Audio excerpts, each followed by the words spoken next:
live from Miami, Florida, and the nicest place on earth, Everwood, Colorado. It's Friday night. Wait, you're in Everwood, Colorado? Yeah, that's an Easter egg, and if somebody on the panel can understand where that's from, I will give you like all the props in the world. That's an Easter egg. You only get props, no money. No, I get props. I don't want to hold the panel hostage or anything like that. I love that I can burp and mute the mic here on text track. The burp is caught on the audio recording, and because Father controls it, right? yeah, it's a different thing. Yeah.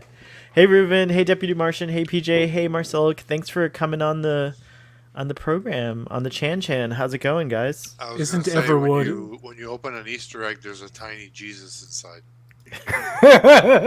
Wow. Isn't Everwood an old TV series? That's right. It's like it's a fictional town. It's not real. Yeah. It's not real. Yeah. It's like it's like Smallville or something. Yeah. No, it was a TV show created by Greg Berlanti, the mastermind behind the CW superhero verse today. It's a really wonderful family TV series. Sorry. Chris Pratt is in it. I wonder how young he is in that, because that's from like 2000. That's almost 20 years ago. No, he is. Wow. He is in it. He must be like a kid. Yeah, he's really young. Also, Emily Van Camp is in it too. Agent 13. Oh, cool. Yeah. So yeah. Wow, that's crazy. So I did not get that reference at all. Star of Revenge, Emily Van Camp. That's cool.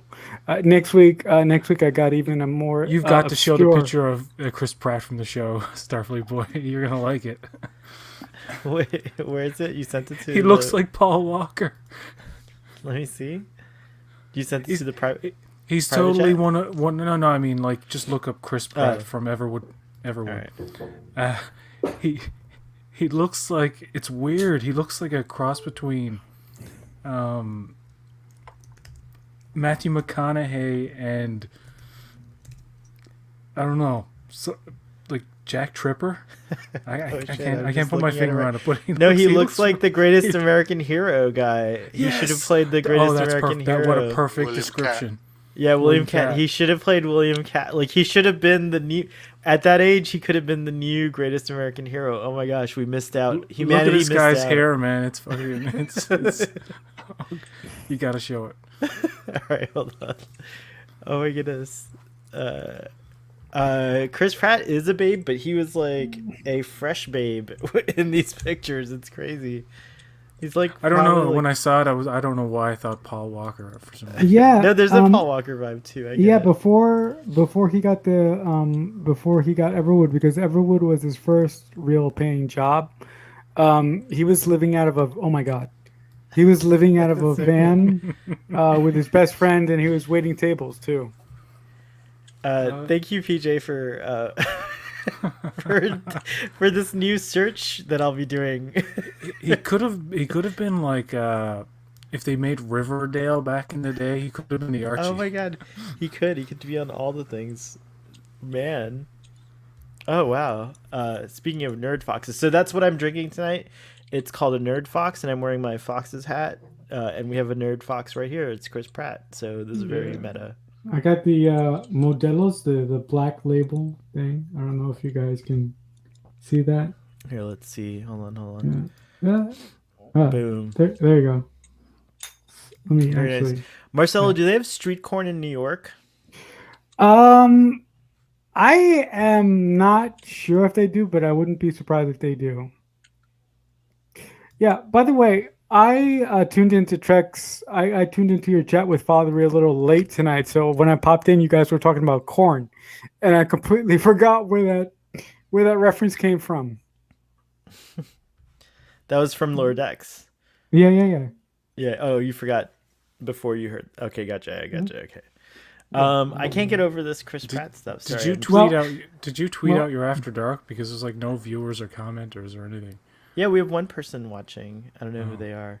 I did tweet it out, but it was cryptic. Let me see if I could do a better tweet. Oh, I didn't. Sorry, I didn't. It was a cryptic tweet. It was encrypted with. But PJ, that's because usually you guys are in the chat, and that's why there's usually more people in the chat. Like, oh, are you the one viewer? Me? You might be our one single No, solitary. let me check. It could be that our ratings are tanking or our audience is tanking because I have baby Chris Pratt on this screen. So I'm gonna take Yeah. Nobody asked you to leave it up that long. You just yeah, it's You know what? we Yeah, only you know needed what? a glimpse and we could have moved on. There's rumors that you were going to get fired from the show for years now. Oh, well, if you get fired, I like to nominate myself to carry on the Starfleet Boy After Dark name. Here's I an think interesting might be topic. the heir Mike apparent Richards on is out as host of Jeopardy, and LeVar Burton may be back in, baby. I hope so. I really hope so. Oh, Blue's there. That's Blue who's in the audience. Hey, Blue, what's up? No, I just read that story today, and I was like, dude, you just got hired like 9 days ago. What the fuck could you have done in 9 days to get fired? Oh, I'm you like, don't what know hell? the story? You don't know the story? I just read the headlines. So can you like educate me on the story? Okay, so this Mike Richards guy, he's the producer, and Right. he's producers of, he's a prominent producer in the game show industry, I guess. I don't know what else he deals with, but he's the producer of Jeopardy. But anyway, he had this like thing where he was going through a rotation of guest hosts. It's kind of like an audition, I guess, of sorts. That's what people thought. And when it got to LeVar Burton, everybody was like, LeVar Burton. And a lot of people were like, or Ken Jennings. Ken Jennings would have been fine too. But I would have loved LeVar Burton. And everybody wanted LeVar Burton. So what does this guy, Mike Richards, do, the producer of the show? He appoints himself the host. Now, not only did people not like that at the beginning, this had nothing to do with the scandal, quote unquote, that would follow. Anyway, someone did an expose on him about a podcast in which he made fun of women, and it was just generally insensitive stuff that is not becoming of somebody, say, who would host a prestigious show like Jeopardy. So, like, people I think are generally okay with him being a producer. They don't give a fuck about that. But him posting was a real sore point, and there was so much backlash that he said, well, you know what, I'm not going to do it. Basically, from his point of view, I think he thinks, like, well, if they're all going to fucking hate me for doing it, what's the point? The ratings are going to tank. And everybody was saying, like, hey, I haven't watched, I've seen things like, I haven't watched Jeopardy and blah, blah, blah, or I lost interest or whatever. And, like, but if you bring in LeVar Burton, I'll watch it every time. I said the same thing. I would watch Jeopardy every single time it's on. I would not miss an episode. You're muted, Starfleet Boy. I don't know if you said something. I was retweeting the tweet. I said same thing. Like, I watch Jeopardy like once in a while, and I used to watch it like religiously when I was like younger. With the family, like it was like one of the shows we watched as a family. But 100%, like I would watch with LeVar Burton, and he was great as a host. And like I don't know, it was just there's a really good tweet that I retweet that talks about some really good points about like why are we even wasting time. LeVar Burton's like the most famous person, like, and one of the most like amazing people who literally has taught children. Like he was the clear front runner, and so it was like a weird thing. I'm glad that the guy, he who shall not be named, Voldemort, stepped down. It was a good move. But yeah, so oh man, I'm trying to retweet and I'm trying to do two things at the same time. Real quick. By the way, Starfleet Boy, I really want to make an effort, maybe today or tomorrow, to make what do you call them? Timestamps, so that people can jump to whatever category. Ooh. Oh, for this show? Yeah. Are you expecting me to do that? That would be cool. No, I will do it for you. Oh, nice. That would I'm be awesome. taking notes right now. Like I said, at around the 8-minute mark, LeVar Burton Jeopardy stuff. That would be cool. How do you do that? Like, it's really easy. I mean, it's not easy because you have to pay attention to like what we're talking about and stuff like that. But okay, I was gonna assign it to Earl Grey Trekkie. He listens to all these, and so maybe he could do it for us. So you don't have to like do that, and then he could just give you the notes and the timestamps, and you could just No, it would have to be given to you because you'd have to post it in the description of the video. Oh, true. Yeah, Earl because Grey Trekkie. it would be 00 colon 00 at the beginning, which is the beginning of the video. That's how you initiate the the thing. the timestamps on the actual video line itself, like the Oh timeline. wow. So you can scroll across the bottom of the screen, and each category will pop up. And then if you click on one of them, you actually see a whole list. If you the Weekly Planet podcast, these two Australian dudes, if you look at their podcast, I love it because you can just skip. You can just highlight, skim across, Right, you go to and what see you're whatever interested- they're talking about. If you don't want spoilers for something, you can just skip. Like So you you can know that skip this, like you and- know yeah, you know it's like the Superman beautiful. discussion or whatever. I love that too. We have to get more organized on Starfleet Boy After Dark. I will real help quick, you. Let me help you. Really? Is that? I know I like, promised like, to do it before, like, but I really is will that do it. a like I like love is it. that like is that a newsflash? Because I since I've been here, we've never been that organized. wow, thanks Marcelo for the nice call out. Cheers! I am- It's by the way, we missed Ruben's birthday, which was August. It was August 7th, so cheers to Ruben. Happy birthday. Oh, He actually happy took birthday, no look. He Ruben. stopped playing his video game just because I noticed that. But there's more Happy August birthdays. Happy birthday to you. Next week is my mom's birthday, but we'll get to that next week. But today, Next week is my mom's birthday too. like on August 28th? My mother's birthday is August 28th. That's my We mom's talked about birthday. that Yeah, we did before, talk about remember? this. Yeah. That's true, yeah. And then today is, you guys met him a couple episodes ago. He's my fellow Lord of the Rings obsession friend. Moni, it's his birthday, so cheers to you, Moni. Moni, Happy Moni. birthday, Moni. Yeah. I said yeah. Moni, Moni. Ruben, I'm sorry I missed your birthday. I don't think I missed it in real life. I just missed it on the show. Yeah. Oh, by the way, what did you get him anything? Ruben, we haven't Yeah, I'm bought putting each you on other the spot. presents. What'd you get him? We haven't bought each other presents in years because we're just like, we're just like, we're kind of like Jehovah's Witnesses in that way. Ruben is not a Jehovah's Witness. Come on. That is weird that there's only one person in the audience right now. Usually there is about. Now PJ's Come got on. me paranoid and looking at the numbers, like how many audience members there are. Come on. Ruben is awesome and wonderful. There's no way he's a Jehovah's Witness. Hey. That Hey, is like, hey now. some of my best friends are Jehovah's Witnesses. Oh, I'm sorry. If I was Blue stepping in the wrong Sparrow wants to know, what game is Ruben playing? Far Cry 5. Far Cry 5? All right. Father's not here yet, so real quick, did you guys all see Superman and Lois? Ruben hasn't seen it, I know, but he doesn't care. Yes. Did you guys all see it? Yes. Yeah. I loved it. I cried. Hold on. Father, if you're listening to this, we'll let you know with a thumbs up when we're not talking about it, or just come on and we'll stop talking about it in spoiler fashion. Go ahead. Sorry, Marcelo. Yeah, I thought it was really, really well done. Like I cried when Lois took it upon herself to save her son Jordan from from being the Eradicator, and what she said to him when she found him in that sort of dream state. Yeah, but I think Jonathan actually saved him when he said "I love you" because he was about to kill his brother Jonathan, and Right. that's what touched me, and I was like crying because I was like, Right. there's like, it was special. Right, but I personally think that this is one of the best CW modern shows that we've had in quite a while. Like since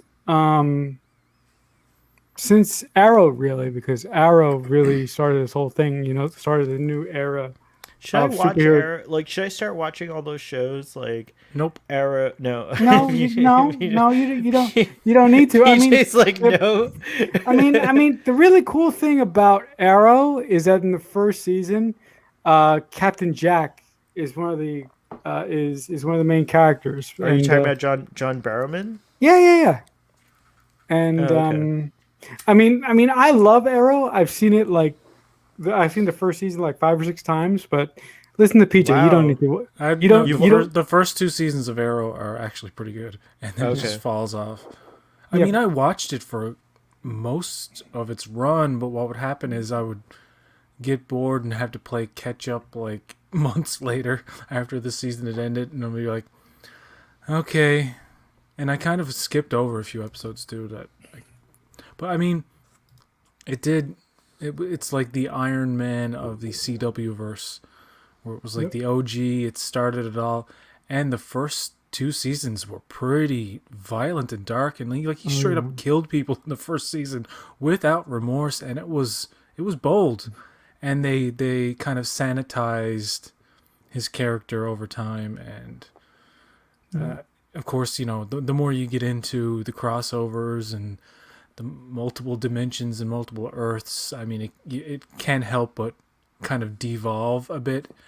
I think what Superman and Lois has done is they've gone back to the original CW superhero concept of like a little more serious, fantastical still, but a little darker and a little more serious. And Superman and Lois takes their characters seriously, and they write them well. And even though like some parts, like I think what's his name, Morgan Edge is like way too overpowered, and he becomes a little uninteresting at the end, especially in the last episode. It's like the Zod Superman thing from Man of Steel, where like I just don't care about the big battle. I care more about like Jordan lifting up Jonathan and like about to like break his neck, and how that resolves. I'm like, oh my god, I feel emotions over this. It's like, I love you, brother. I'm like, yes, you guys do love each other. They do. They're such loving brothers. They're like so good. And how Lois goes into the thing and like is gonna it was so great, fucking right? great, man. It was like a family, like the So family great. saved each other without Superman's help. Yes. Yeah, no, the quality, the thing that I think sets Superman and Lois apart from all the other CW shows is the quality of the writing is such on a high level. Like I've said in previous weeks, For that type of show. Like I don't see it winning any awards, but it is way better than the other ones. Right. When I say the writing is on a high level, I'm talking about for the type of show that it is. Yeah. Cool. Yeah. No, you know, and like I've said in weeks past, like I would just watch a show about the Kent family trying to maneuver their way in a new town of Smallville if the Superman stuff wasn't there. So I think that's a tremendous compliment to the show itself. I don't know how everybody else feels about that. Yeah, I think everyone's generally agrees with that statement. Yay! We just finished talking about Superman and Lois, and we did a lot of like no spoilers, even though it would have been great to do spoilers while you weren't here. Well, I can go back away. And you can No. We had there were no spoilers to give. It was a very general but like very praising thing. And so next week we'll go deeper. We'll go deep on this, like we do on Text Trek. We'll go deep. Go deep and go hard. And go hard into the Superman thing. Welcome, Fathery. How are you? I'm good. I just got done watching the What If T'Challa Became Star-Lord. Yes, I have a lot of questions about this. Ruben, did you see What If?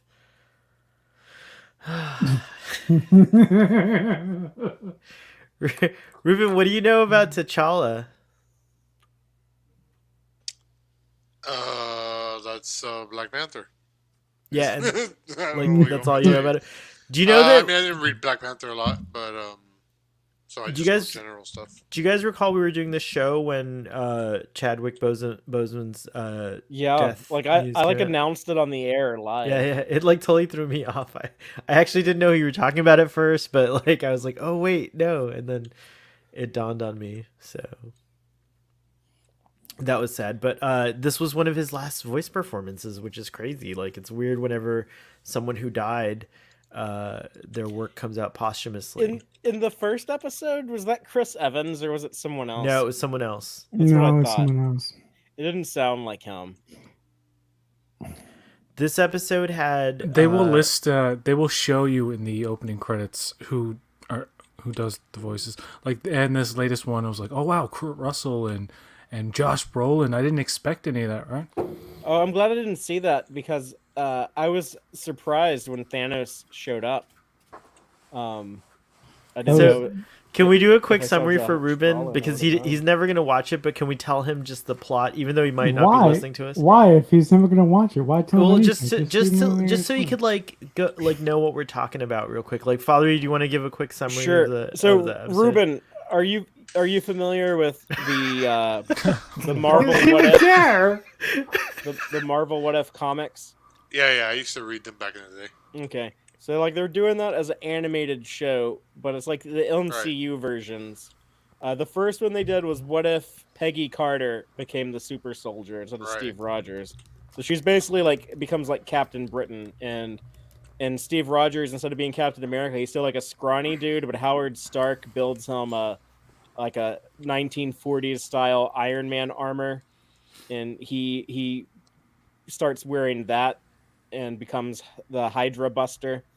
And so it's basically the same thing as like the first Captain America movie, but like they're kind of switched, and Peggy Carter's the strong one. And the second one they did was what if T'Challa became Star-Lord? So it's basically like the Guardians of the Galaxies, but instead of abducting this white trash kid out of Missouri in the 1980s, they got the Prince of Wakanda, and he's actually like 10 times a better Star-Lord than Chris Pratt was.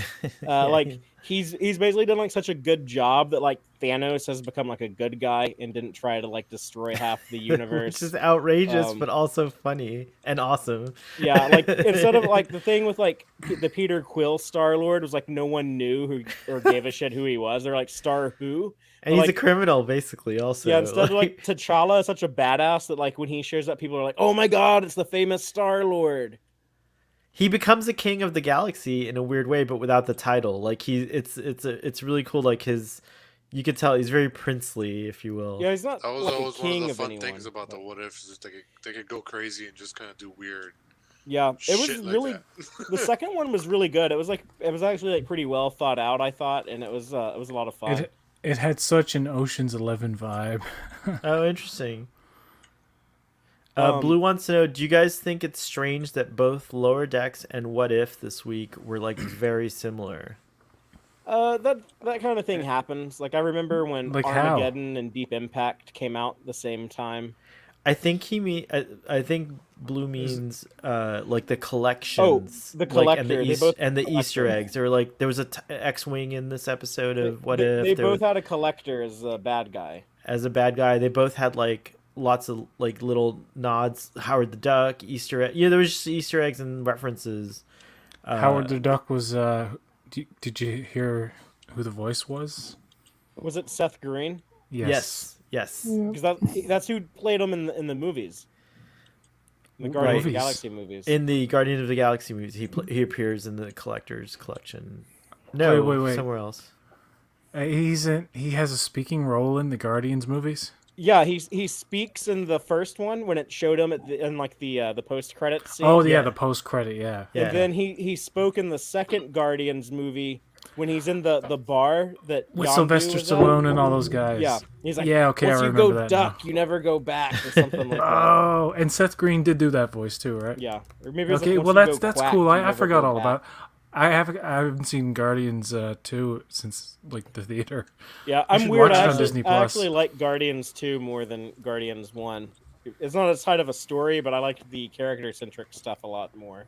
Blue, we can definitely talk about Howard the Duck. I used to love that movie. I watched it obsessively when I was a kid. Like so. Well, it was a Marvel comic by Steve Gerber. I never read the comic, but I watched the movie, and it has the guy from it has what's his name from Ferris Bueller. Not Robin Williams. The principal from Ferris Bueller. I can't remember his fucking name right. dude's, Oh, Ben Stein. Ben Stein. Ben No, Stein. not- No, he's not the no. principal. No, the guy from Die Hard, the Yeah. idiotic cop. Yeah, that guy. Tim Robbins. Yeah, the guy who's like a pedophile. Tim Robbins. Oh yeah, Tim Robbins is is the in that scientist movie, in it. The and principal from. And, Marty McFly's mom that tried to Somebody bang him should- in the 50s. Yeah, In this yeah, movie, she somebody tries should- to bang a duck. Thompson. Yeah. Somebody should just look him up. So we'll spend a little time with Howard the Duck. Are you talking after about the What father If. from Beetlejuice? Yeah. Who's Yes, like a pedophile. exactly. What? Oh, He Oh. is. oh. Yeah, he was like arrested for pedophilia. I think. Oh, that sucks. Oh. That's Or having terrible. child pornography. On his Oh my computer. god. What are you? What? Oh, that No. sucks. Well, Well, no, I don't let me put- look it up because I might be misremembering. I think you're thinking of the guy from Seventh Heaven. Dan Ruben. Decker? No, Deck- but I think he's right. I think Ruben's right. It's so disappointing how many, but it doesn't. Yeah. Howard the Duck is still awesome because of all the, and he's the bad guy in that movie, so it's fine. So it's like he's a bad guy in real life, and he's a bad guy in the movie. But yeah, Howard Jeffrey the Duck is, Jeffrey Jones is his name, and I'm gonna look this up now. What? Yeah. Principal from Ferris Bueller. I had charged actually with heard felony. that recently. good grief, Sex offender. He had to register as a sex offender. is nothing sacred. Like is no Okay, one good? okay. Listen to this. In 2003, Jones pleaded no contest to a charge of soliciting a minor to pose four nude photographs, and had subsequent arrests for failing to update his sex offender status. I hate finding I out had these no things. idea. Yeah, I hate finding out these things, but it's good. How do One we- must be educated. How did we get? So how do we get from Howard the Duck to this? That's what Oh, I it's wanna just- know. Well, he's I don't- Because Ruben and his Because- factoids. Yeah, Ruben's Ruben, fact, Because one of Ruben the ruins actors, everything. one of the actors in Howard the Duck was asking an 8th grader for pictures of their butthole. Oh And man, that's You exactly. can't do that. What? You're That's not. the You're not worst. allowed to do that in the modern day and age. You're not allowed to do that ever, but more especially in the. Can I just say one thing? modern day and Can I just say one thing about Howard the Duck? Yes. One of the things that impressed me when I rented it on video as a kid was the duck boobies at the beginning, because I didn't know it was like that kind of Yes. movie, and it Yes. was PG, by the way. It said on the Yes. box It was- PG, so my mother's wait, like, "Oh, it's hey, all wait, good." Jaws is PG too. So I know just- there's Sheena, Queen of the Jungle, as PG. That has like full frontal I've female never seen nudity in it. Sheena. Full Queen of the frontal Jungle, that's female crazy. nudity a couple of times, like, and it's PG. It's weird. They were still Then it- figuring that shit out in the 80s, man. Oh yeah, they didn't know what the fuck they were doing. They're all on coke. It's true. It's true. But one of the best things about Howard the Duck is the go motion animation monster at the end, which I found was like very Yes. impressive. Is it streaming? How'd you see it? Did you rent? Have you seen it Well, recently? I've watched it last year, I think, on Netflix. Oh wow, PJ, we'll have to talk about maybe a watch along for I don't know if it's still on. I'll Howard the check. Duck. Interesting. Howard the But anyways, yeah. So that was one of the Easter eggs in What If was Howard the Duck. That's how we got on that topic. So They had some cool callbacks in it. They had Dark Elf, which we in Guardians of the Galaxy 1 we see one of the elves from Thor: The Dark World in the Collector's Collection at Nowhere. What- They had Captain America's shield somehow. Mhm. I didn't like freeze frame it or anything, but Yeah, no, it was just like it is true. Going back to Blue's earlier comment, there is a weird similarity going on, and Father's right. That kind of thing does happen. Do you think there's a mole at one of this? It's probably Lower Decks did it first because they did it so thoroughly. It's And you know some- what the reality is, parallel thought happens all the time, and each department, Disney, Paramount, are so consumed with like getting things to a deadline that there's probably no way anybody's copying off each other, really. I don't think. The- I So think there it's might just a be, like, Chadwick coincidence. Boseman one happened first because he died like a year ago. True that. And They True were that. they were still writing Lower Decks season 2 when Lower Decks season 1 was on the air. So you're telling me Section 31 was like, giving intel? I'm telling you that No, I'm just kidding. for many decades, the concept of the Collector has existed in Marvel Comics, and also many decades ago they introduced the character in the most toys that Lower Decks wanted to Who's do a callback collector? to, and it just happened that those things happened at the same time. Are you guys collectors? Do you guys collect anything? I collect fingernails. Okay. Yeah, I still collect DVDs. You collect DVDs? Yeah, And human teeth. I do. I used to collect Human hats. teeth. I stopped collecting hats. Oh I got... no, actually, I have I'm addicted to hats. Like if you guys haven't noticed, I wear like a different hat every Starfleet Boy. I So I have didn't- like a. I didn't know. That's the opposite of me. I wear the same hat every day, forever, always.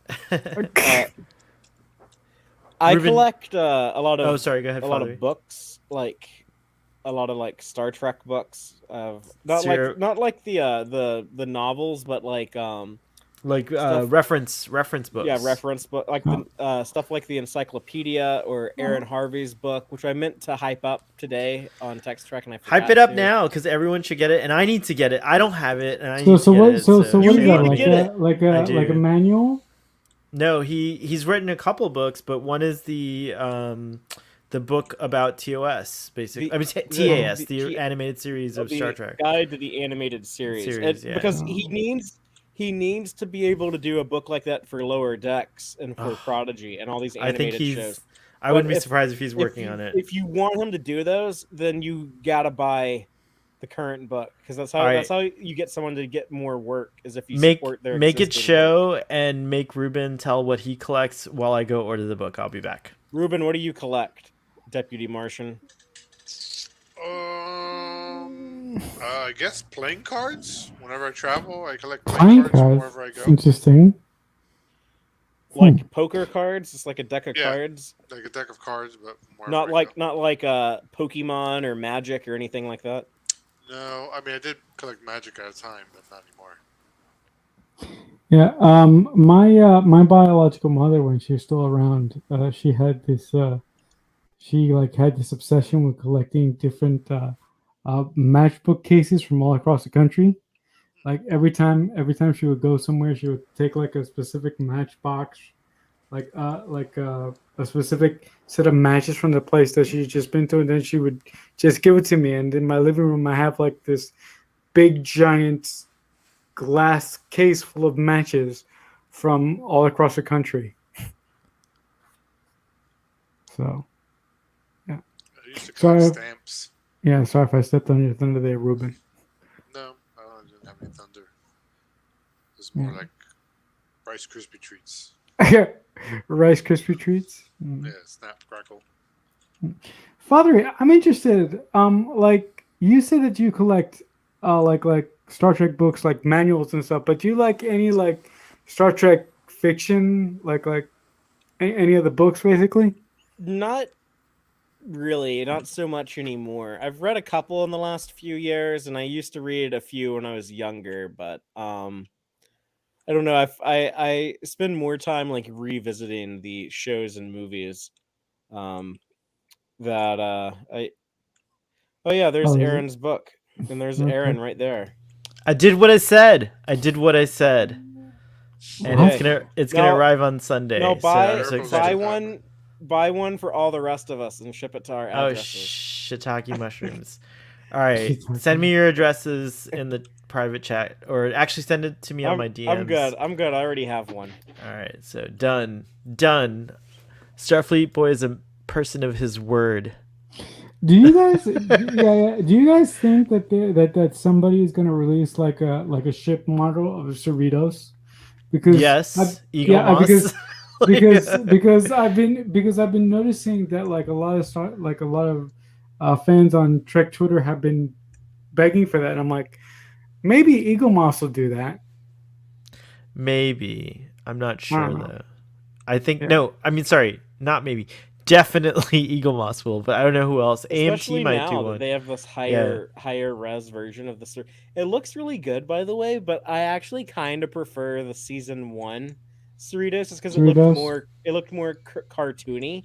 Like, I feel like this one almost looks like too detailed to be in the show. It almost looks like too realistic. But it does look it looks good, and I think it's detailed enough that they would be able to make one of those models with it. No, the design of the Cerritos, in my opinion, this season looks so much better and so much more detailed than the season 1 version of the It's Cerritos. did. super upgraded. Father, you put a screenshot up it's today. Crazy. Where I thought, wow, that's almost like a CGI. Like it almost looks like a model. It was very cool. I mean, it is CGI, but it's made to look cartoonish, but less this season. I feel Yeah, it's like cell shading. yeah. Can I I'm sorry, can I bitch now about Lower Decks? Oh Like, yeah, you yeah. guys- So I Marcelo haven't- had a bitch point. I want to about- bitch. He wants to bitch. So this is Marcelo's bitch session. I'm gonna give you full screen too, Marcelo. Here you All go. right. Take it away. So the thing that I hate So, so the thing that I couldn't stand about this episode of Lower We've been Decks so happy for no is reason. Fuck you, Ruben. Hold on. Sorry. Go on, Marcelo. Take Okay. your Jedi weapon. Strike me down. Oh, poor fool, Ruben. I can't do this. Sorry, Marcelo. Go. Go, I mute Marcelo. myself. Go, Marcelo. Go. Okay, so one of my major points of contention with this episode is the way that Brad Boimler returned to the Cerritos. You know, I don't have any problem with. Well, I kind of do have a problem with the way that, you know, Brad Boimler basically had a transporter accident and because of the transporter accident, he made a clone of himself. Boo! I would have much rather had Brad Boimler spend more time on the Titan and then grow a little bit as a character, and then come to the conclusion that he wanted to go back to the Cerritos of his own accord. I wouldn't have him go back to the Cerritos because of some stupid transporter accident that really, really rubbed me the wrong way. I couldn't. I can't. And the other. I mean, look, it's true that one the more show thing. could have taken many roads, and one interesting road might have been two Brad Boimlers on the same ship, like one's like an engineer and one, whatever. But anyways, carry on. Sorry, finish your rant. No, no. Your complaints. And I just have one more thing. Do you got? And this is more for the entire panel except Ruben because I know he doesn't give a shit. He does. He gives a shit. He's here. He's ready to like do the knife and twist. And then He gives some shits. He gives some shits. So, do you guys think that throughout the show we are actually going to see Beckett Mariner grow a little bit more as a character, or do you think that she's just basically going to stay the same throughout the show? Like, you know. She's already grown, so I can already say that, like, I don't think she's gonna stay the same. Like, I think Mariner, as was pointed out, Ruben's gone. Bye, deuces. as was pointing out, as a lot of people pointing out, like, yo, Pastel Pirate, what's up? A lot of people were pointing out that basically, like, you know, her kind of realizing in this episode, for example, that that she can't just be like, do what I say. She's not she's not always right. And that moment with Jet where he's like, we should do the what our training tells us and everything, and everyone agreeing with her, that was like a point where you can see her growth, because she agree, you know, Mariner of old might have been like crazy about that, and I don't buy that anymore. I think they do these things where it seems like Mariner's discovered a part of herself, and maybe she'll realize certain things and not be so confrontational with her. And they keep resetting. I find they keep resetting the characters to their default personality traits, because part of that, I think, is because it's episodic, and, you know, it's probably designed in some ways to be watched out of order.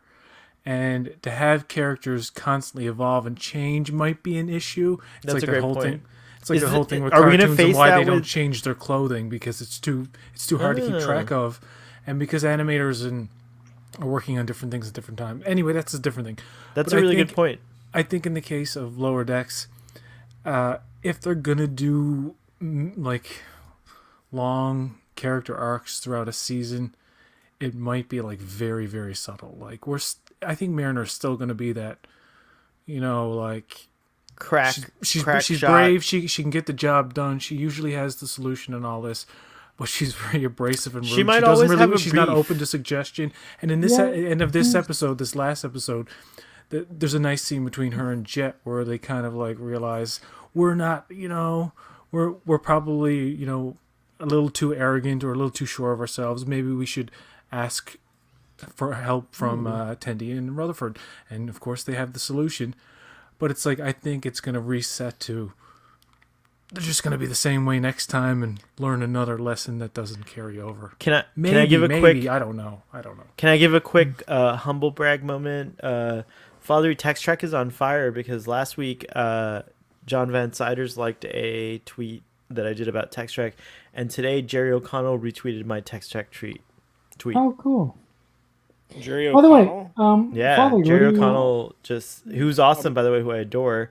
I'm He glad I got you he- running my social media. I know, like, what the heck? Like, no one Jerry O'Connell doesn't retweet Starfleet. Well, he retweeted me, so he does retweet Starfleet Boy, but it was about Text Track. So thank you, Jerry O'Connell. If you're listening and you're watching, Yes. I hope Thank you were you, watching sir. Text Track, because He's actually that conversation was fire. I loved talking about that episode of Lower Decks with you. It was cool. Did we do a good job today? Did we have a good stream?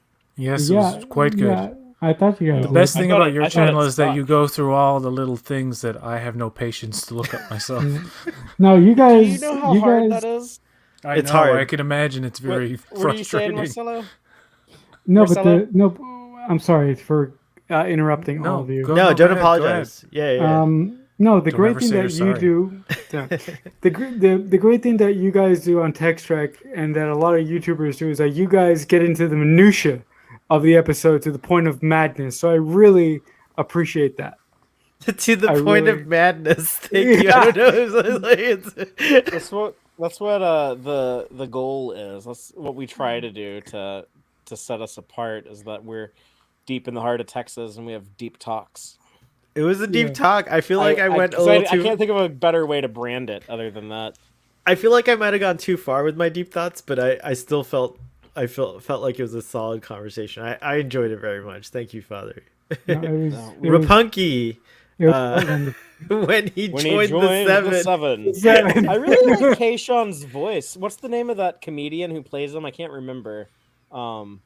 It's your mom. I'm sorry, she's dead. remember Oops, when- sorry. Oh my Tony- god, Wayne, what the fuck?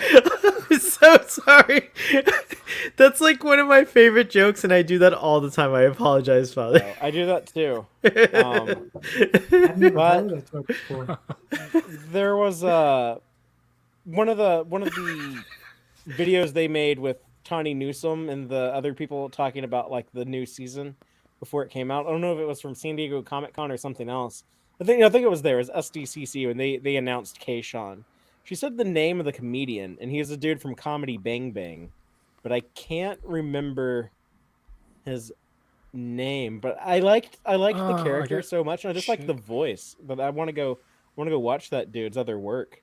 It's like, I don't know, just like some of his line delivery. It makes me curious to check out his other material. The name is Carl Tart. Carl Tart, yeah, Tart. Yes. I knew it was a weird name like that. Carl Yeah, Tart. Carl Tart. Yeah. Anyone familiar with his comedy work?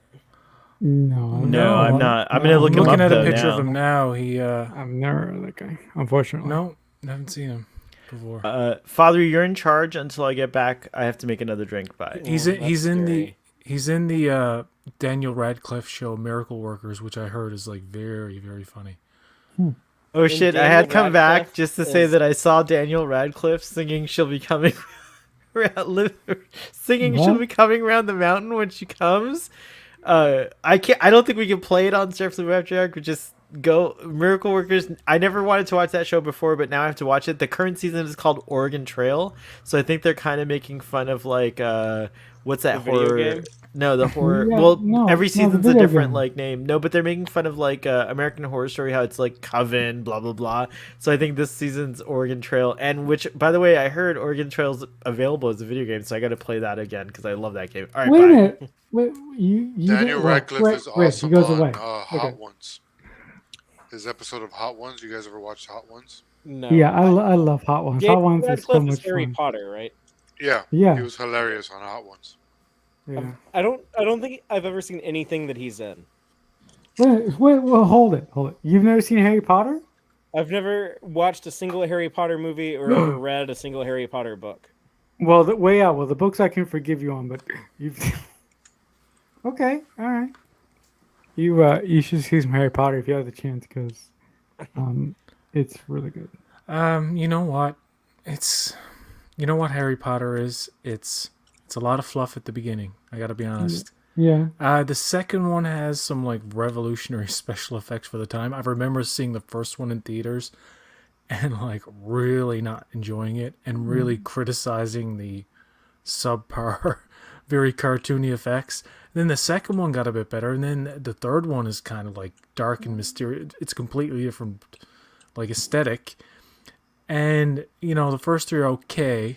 Like when I went back and watched them like a few years ago, when they all aired like on Christmas or something, and it was a pretty interesting ride. But when you get into the fourth one, it has Robert Pattinson, and it's all about it's got the great dragon scene, and I'm like, man, this is an awesome fucking movie. Like the fourth one is really Goblet of Fire is really good.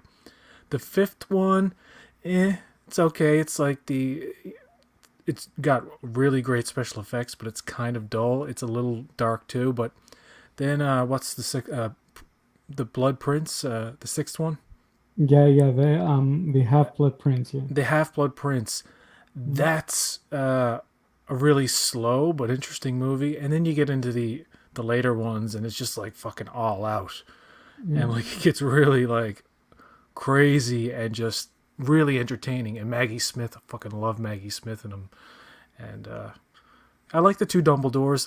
Richard Harris was okay. What the other guy? I forget his name, but he was good. What's the other guy? I can't remember the other guy's name. No, but the reason why Harry Potter is so special to me is because my mom, one of the first VHSs that I ever got was the Harry Potter, the first movies VHS. So I probably still had that in my house somewhere. So yeah, but I just think they're really good movies. But I'm not like a uber super fan or whatnot. It's what I noticed about that series is that the filmmaking matures with the kids along the way. Like it actually, like the cinematography by the fourth, fifth, and sixth one are like Academy Award worthy kind of like setups, and the visual effects are almost like flawless to a point as it goes along. And The books are I was like never that, into like right? wizardy crap and all that stuff, but like it's interesting. I'll probably revisit them eventually, but I've heard I people want to say see the them like them all books. in 4K. Like I've heard people say like they started reading the books and they were like, I don't know, like 12 when they read the first one, and then they were like 18 or 19 when they read the last one. Like as they were coming out, and they felt like they grew up with those characters and stuff. And Yeah, I don't know. Yeah, I guess I kind of experienced that with other stuff. Like when like Star Trek, right? Mike Smallville came on, I Michael was in high Gambon is school his when name. Clark was in high school. Michael No, Gambon, no. Dumbledore. When Smallville first came out, I was in middle school. like so, I have like a similar.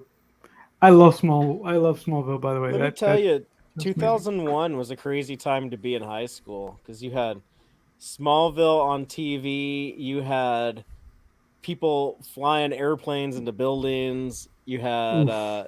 they just started Star Trek Enterprise, Buffy the Vampire Slayer changed from the WB to the UPN. That Yeah, was crazy. It was just a weird some good time. stuff, System of a man. Down's Chop Suey came out. It was a weird Yeah, time to be a man. teenager. Yeah, but I have so many good memories with Smallville, Buffy. Oh, I have so many. I could just sit here for hours and talk about those Adult shit. But Swim started. Adult Swim started in 2001. oh Was the yeah, I beginning of didn't know Adult that. Swim. I didn't Yeah. know that. I Yeah, had I no remember the idea. first night of Adult Swim, and I was thinking like, "Oh, this isn't gonna last." They have this weird Aqua Teen Super Force or whatever show. There's like a box of French fries and a milkshake and a meatballs, and they're Oh like my god! roommates. I was like, "What the hell?" Like, no one's gonna. I was like, "I need to record this. The next time it comes on, I need to record it on my VCR because like 10 years from now, I'm gonna try to describe this show to people, and no one's gonna believe me that it existed." Like so, okay, just like I remember thinking that exact train of thought. So let's just break that down. It's like one, Aqua Teen Hunger Force became a huge thing. Two, I was not predicting that there would be like internet like Wikipedia like documented like every TV show ever made ever. Three, I was still thinking like you could like record stuff on VHS and we would use that to like show people shows in the future. Not thinking like, oh, there's probably gonna be like DVD box sets or better yet, streaming. So yeah, that's how stupid I was in 2001. Oh, that's an interesting point you bring up because all these people on YouTube who have old VHSs of shows that you can never find otherwise, like old pilots of for example, the Coming to America sitcom, which like there's literally one copy on YouTube. There was a sitcom for Coming to America. Yeah, the servant went to America from the guy from the movie went to America. Eddie Murphy's not in it, and Arsenio Hall, but like Tommy Davidson is like Eddie Murphy's nephew or something. It's really bad. But anyway, you get all the like Siskel and Ebert episodes, and you get all of these things and like old ass commercials that I never thought I would ever see again. They upload all this stuff, like these old VHSs on YouTube, and I fucking love that shit. I just love, and sometimes they get taken down. Like the first thing I loved that they put on YouTube was Bob Ross videos. I was like, oh fuck yes, because there was no other way at the time to watch Bob Ross, and I'd not seen him in like 20 years. So that was awesome. And Siskel and Ebert, like I said, what other shows like? I watched like a pool match between two legendary pool players from like in the late. It was a video. The video had to be from like 1980 or something. Yeah, But it was a VHS copy, and even in the middle of it, you would see like the VHS, like it was so old. Yeah, This is so amazing. I can't believe somebody has that this stuff. shit. I love it. No, the original pilot for Buffy the Vampire Slayer before they reshot it is on YouTube. So Yeah, the chubby willow. yeah, the Chubby Willow. That actress did not work at all. Just did not work. But to move to your point, PJ, Bob Ross, like all the seasons of his painting show are now on like Amazon Prime. So I don't know if you knew that. Yeah, they were on Netflix and Amazon Prime, and you can find a lot of it on YouTube, like from the There's official. like a documentary coming out that's gonna shed some interesting light on. Oh yeah, like a scandalous Bob Ross documentary. Yeah. Oh really? There was another one they made a few years ago that was just basically just going through his life and stuff, but this one's gonna be about the shadier side of the business, I suppose. Speaking of documentaries, what do you guys think about the Deadline story that came out late this week about them about I can't remember what studio it is, but a particular studio working on a biopic based on Gene Roddenberry's life? I'd love for that to happen. Actually, I think that'd be a really cool story to tell. Do you guys think that we're gonna get like a how can I say this, like a happy version of his life, or do you think we're gonna get a proper biopic with warts and all? What do you think? I mean, I think you could actually do both. I think like his actual, like Gene Roddenberry wasn't like a terrible bastard. Like he No. definitely like did like some messed up stuff. He was a but typical 60s male womanizer. Yeah. You know, like I think, was he even like a womanizer? Like I know like I mean, like as he got far laid a as lot. far He as got- I know, yeah. he was. Yeah. But I've never heard anyone like really complain that like he harassed them or anything. Other No, than, I don't think it was that. I think he was the kind of like sleep around, like he was married to Michelle Baird or going out with her or whatever, but also banging whatever hot actress was a guest, that that's kind of cool. stuff. I'm fine He with that. I'm fine with he that. didn't jerk off in any plant parts. Yeah, I don't think he was that kind of rat bastard. Like, But see, the thing about Gene Roddenberry is that it would be totally okay, and Rod Roddenberry's in charge of this thing. So I mean, I was just having a drink with Rod Roddenberry about a week ago at the Oh my God, Masquerade that's awesome. Bar at the Rio Hotel. and he's a great guy. So I've heard. I've not met him like you, Father. Yeah, He was very nice. The 5 minutes I Mr. talked to him. Prestige. Oh, that's cool. I talked to the dude for 5 minutes. That was it. But he was very. Oh, he pulled out his phone and he went to like Apple Podcast and he subscribed to Text Track. He's like, Oh, I'll that's give you a awesome. listen. That's cool. But I think it's okay to do a biopic about Gene Roddenberry that explores all kinds of not so flattering elements of his life. And here's why. Because the man's a fucking hero. The man, his military career is just so.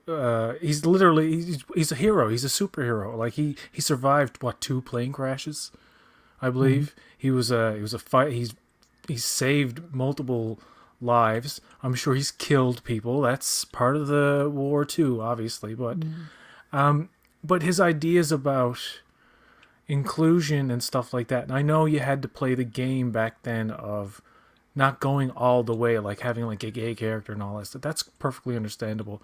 And for a man to be a kind of womanizer and a cheater, I mean, should it define his entire life and like take away from every good thing he's done? No, but we can certainly acknowledge it with maturity. And if you want to fucking judge him, so be it. Whatever, I don't care.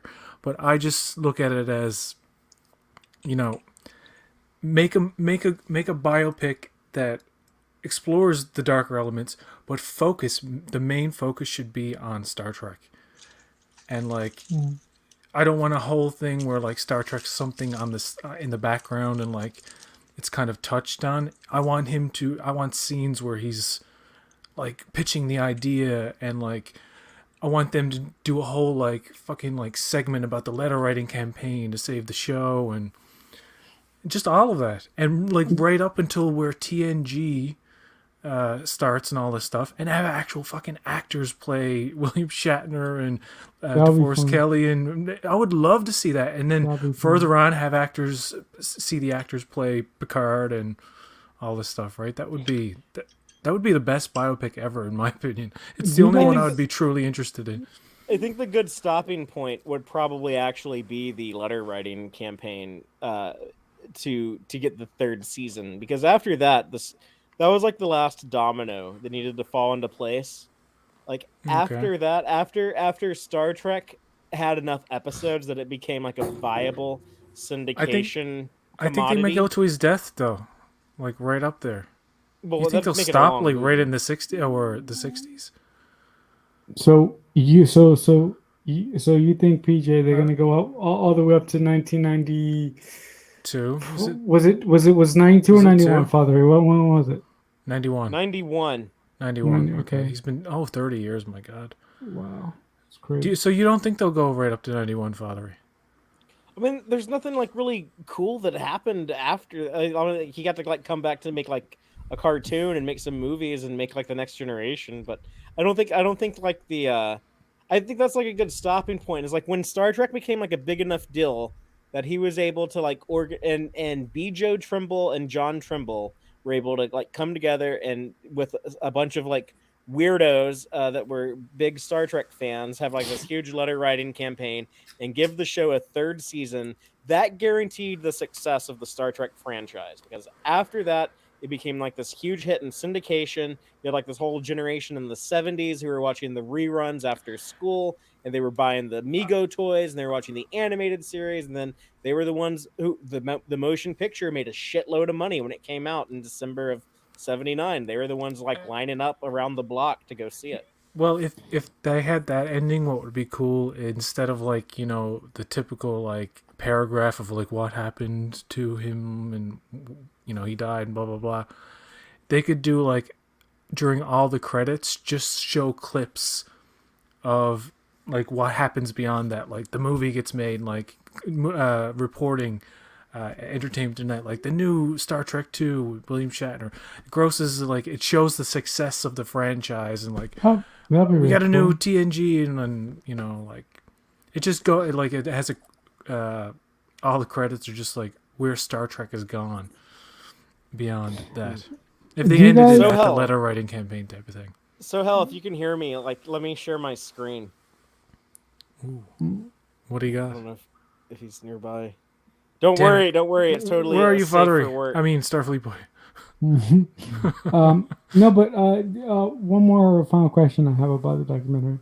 Do you guys think that do you guys think like there's gonna be a character in the biopic based on DC Fontana? She has to be in the biopic, right? You guys, can I? I love it. They have to have all the major players in it. You guys Yeah, can have yeah, the they- stage. Can I have the stage just for a second? Just for 1 minute? Go Okay, ahead. a biopic of Gene Roddenberry shouldn't just only cover Star Trek. He did like so much. He did the Lieutenant. He did like That's what I'm you saying. were His saying, military PJ. career. Yeah, it should go all the way to his. It should go all the way to his death. It should speculate. I think Oliver Stone should make the fucking Gene Roddenberry. no. Like I want the No. next Oliver Stone movie. I want the next Oliver Stone movie to be Gene Roddenberry and Oliver Stone fucking film. That's what I want, and that's I will settle for no less. You are I out want of it to your be like mind. Weekend at Bernie's, but with Roddenberry's actual corpse. No. I want to see. But- I want to see Lucille Cremated. Ball in the You film get too. the- by the Yes, way. yes, And it Desi has to cover. Arnaz. Yes, it has to cover every like. Weren't they You were already right. divorced? Some who I think. I sorry, I was trying to listen. Or I was yeah, trying to maybe feed- yeah, just Lucy. Yeah. I was trying to feed my cat too, but like Gene, there's so much unknown It's not about your Gene problem. Roddenberry. I think it should address his. What was that, Fathery? What? I said, is that what you call it? When you said trying to feed my cat. Oh wow! Oh, What does that even mean? I like it. But anyways, sexual Indian. I love sexual innuendo, and if you want more sexual innuendo or actually overt sexual content, go to the earlier stream we did, the premiere of Sean Ferrick's OnlyFans. Starfleet Boy did it. We talked to Sean Ferrick about OnlyFans, and then OnlyFans. What the hell was that? I saw that. It was on like YouTube. That's so stupid. What notifications. OnlyFans is doing right now. So It is. I'm a huge advocate for safe, legitimized, legal sex work. I'm a huge advocate for it. Also, by the way, we were talking earlier about Gene Roddenberry being a womanizer. I speculate he may have been a swinger more than a womanizer. I think they were all swingers. Like I don't know that they Paso weren't. Pirate is on. She's calling out the polyamorous side of Gene. Yeah, Roddenberry, like what if he I'm was screaming. polyamorous? Yeah, He what if was, he? like him? Well, and- that's, Yeah. what talked that's why I about was that saying with it. He was a Majel. very 60s guy. He's like- Yeah. He was quoted somewhere by saying something about like I bang people other than my wife and it's okay. That's like Yeah, Majel Barrett stayed married to him all the way to the end. That says a huge. That's a big deal. Like you guys have to take things in. I'm not you guys. Sorry, we all have to take things into context with the bigger picture in mind. I don't think it's fair to like call Gene Roddenberry a womanizer. Maybe he was seeking. He's a it's womanizer. womanizer. share, That's a good share song. my screen, so hell. Oh, okay. Here, let's see what's going on here. Share my screen. Woohoo! Roddenberry. I thought that was so cool that you had drinks with him. He's very cool. Who's photobombing in the back? Her name is Mickey, or as I called her, Oh Mickey. Have you ever been to one of those restaurants, Dick's Last Resort? There's one here in Texas at San Antonio. But do you know what I'm talking about? Dick's Last Resort. It's a restaurant you go to, and the waiters are just assholes to you on purpose. Oh, that's awesome. She's actually there's one in Vegas, and she's actually a server there. After like Very I hung out cool. with her at the bar for a little bit, I was like, "Oh yeah, I bet you're very good at your job," because she was kind of an asshole. I say that in a playful way. Oh, Mickey, if you're watching. I think a lot of folks, it's an old tactic of conservatives to demonize like. Sorry, I shouldn't even do that. Okay, it's an old tactic to demonize sexually quote unquote deviant behavior, and which I call sexual diversity. But to call people womanizers or whatever philanderers or whatever like that, when maybe there's a lot of consent going on. I do agree that there are cases where people are like total scumbags, but I think it would be neat to see a biopic that like treats Gene Roddenberry super fairly. And also, even though by the way, I love the idea of recasting all these people like to play William Shatner and like all that stuff, like that's amazing. But I think there's so much more. What about the Andromeda phase of Gene Roddenberry's life? I know little about it because I never watched Andromeda, but there's so many Andromeda fans. There was like a whole movement behind it. Like there was so much to, you know what I mean? There's just so many things. The lieutenant and like PJ said he was a war He had hero. much to do with the show that was made like 10 years after he died. Which one? Andromeda. It was I think made you're after he thinking of- died? I think you're thinking Yeah. of Earth Final Conflict. Oh, that's what I'm thinking of. Thank you. Well, but they were both credited as like Gene Roddenberry's shows, yeah. No, he after Star All Trek, right. he tried several times to pitch another big sci-fi show. Like the Quester tapes was going to be a thing. Oh yeah, I He remember wanted that. to do like yeah. an Assignment Earth show. That's where Gary Um, 7 comes out of, right? Is the Quester tapes, right? Well, no, that was Assignment Earth. Was gonna be Assignment the Earth, Gary sorry, 7 okay. show. But that also would have technically been a spin-off of Star Trek, and that was the thing that he wanted to do I don't know how serious it ever was, but he wanted to do Starship Hope. That would have been about a medical ship with Captain Mabenga. That was my idea. I feel like you could tell And then the creators at CBS stole it and made it Chicago Hope. Oh, I feel like you could tell a story about humanity along with Gene Roddenberry's story, because this is a person who started out, in like, when was he born? Like the 30s, right? He was born in 1921, sir, because He it was was his born 100th birthday. Yeah, I'm he was reading born here 100 that- years ago. Oh yeah, that's right. 21. That's crazy. He was born in 1921 and he died in the 1990s. So like there's a lot you can cover about society. I mean, like, I feel like it has the potential to be, for Trekkies at least, a Forrest Gump level event. Where, like, remember how Forrest Gump I don't was know if it crazy? needs to be that broad though. Like It does. You I'm wouldn't, reading you wouldn't here want it that to he be had a more fetish, streamlined and focused. He had a Like some- fetish for punching puppies. I'm What? reading here. No, I'm just kidding. that's a lie. Like, That's a I terrible I lie. kind of would want it to be a little bit more focused on Star Trek. Star And- Trek is his most like amazing contribution to humanity, but it's not. I think it should. Whoever says it should go from life to death, I agree with that person. the other.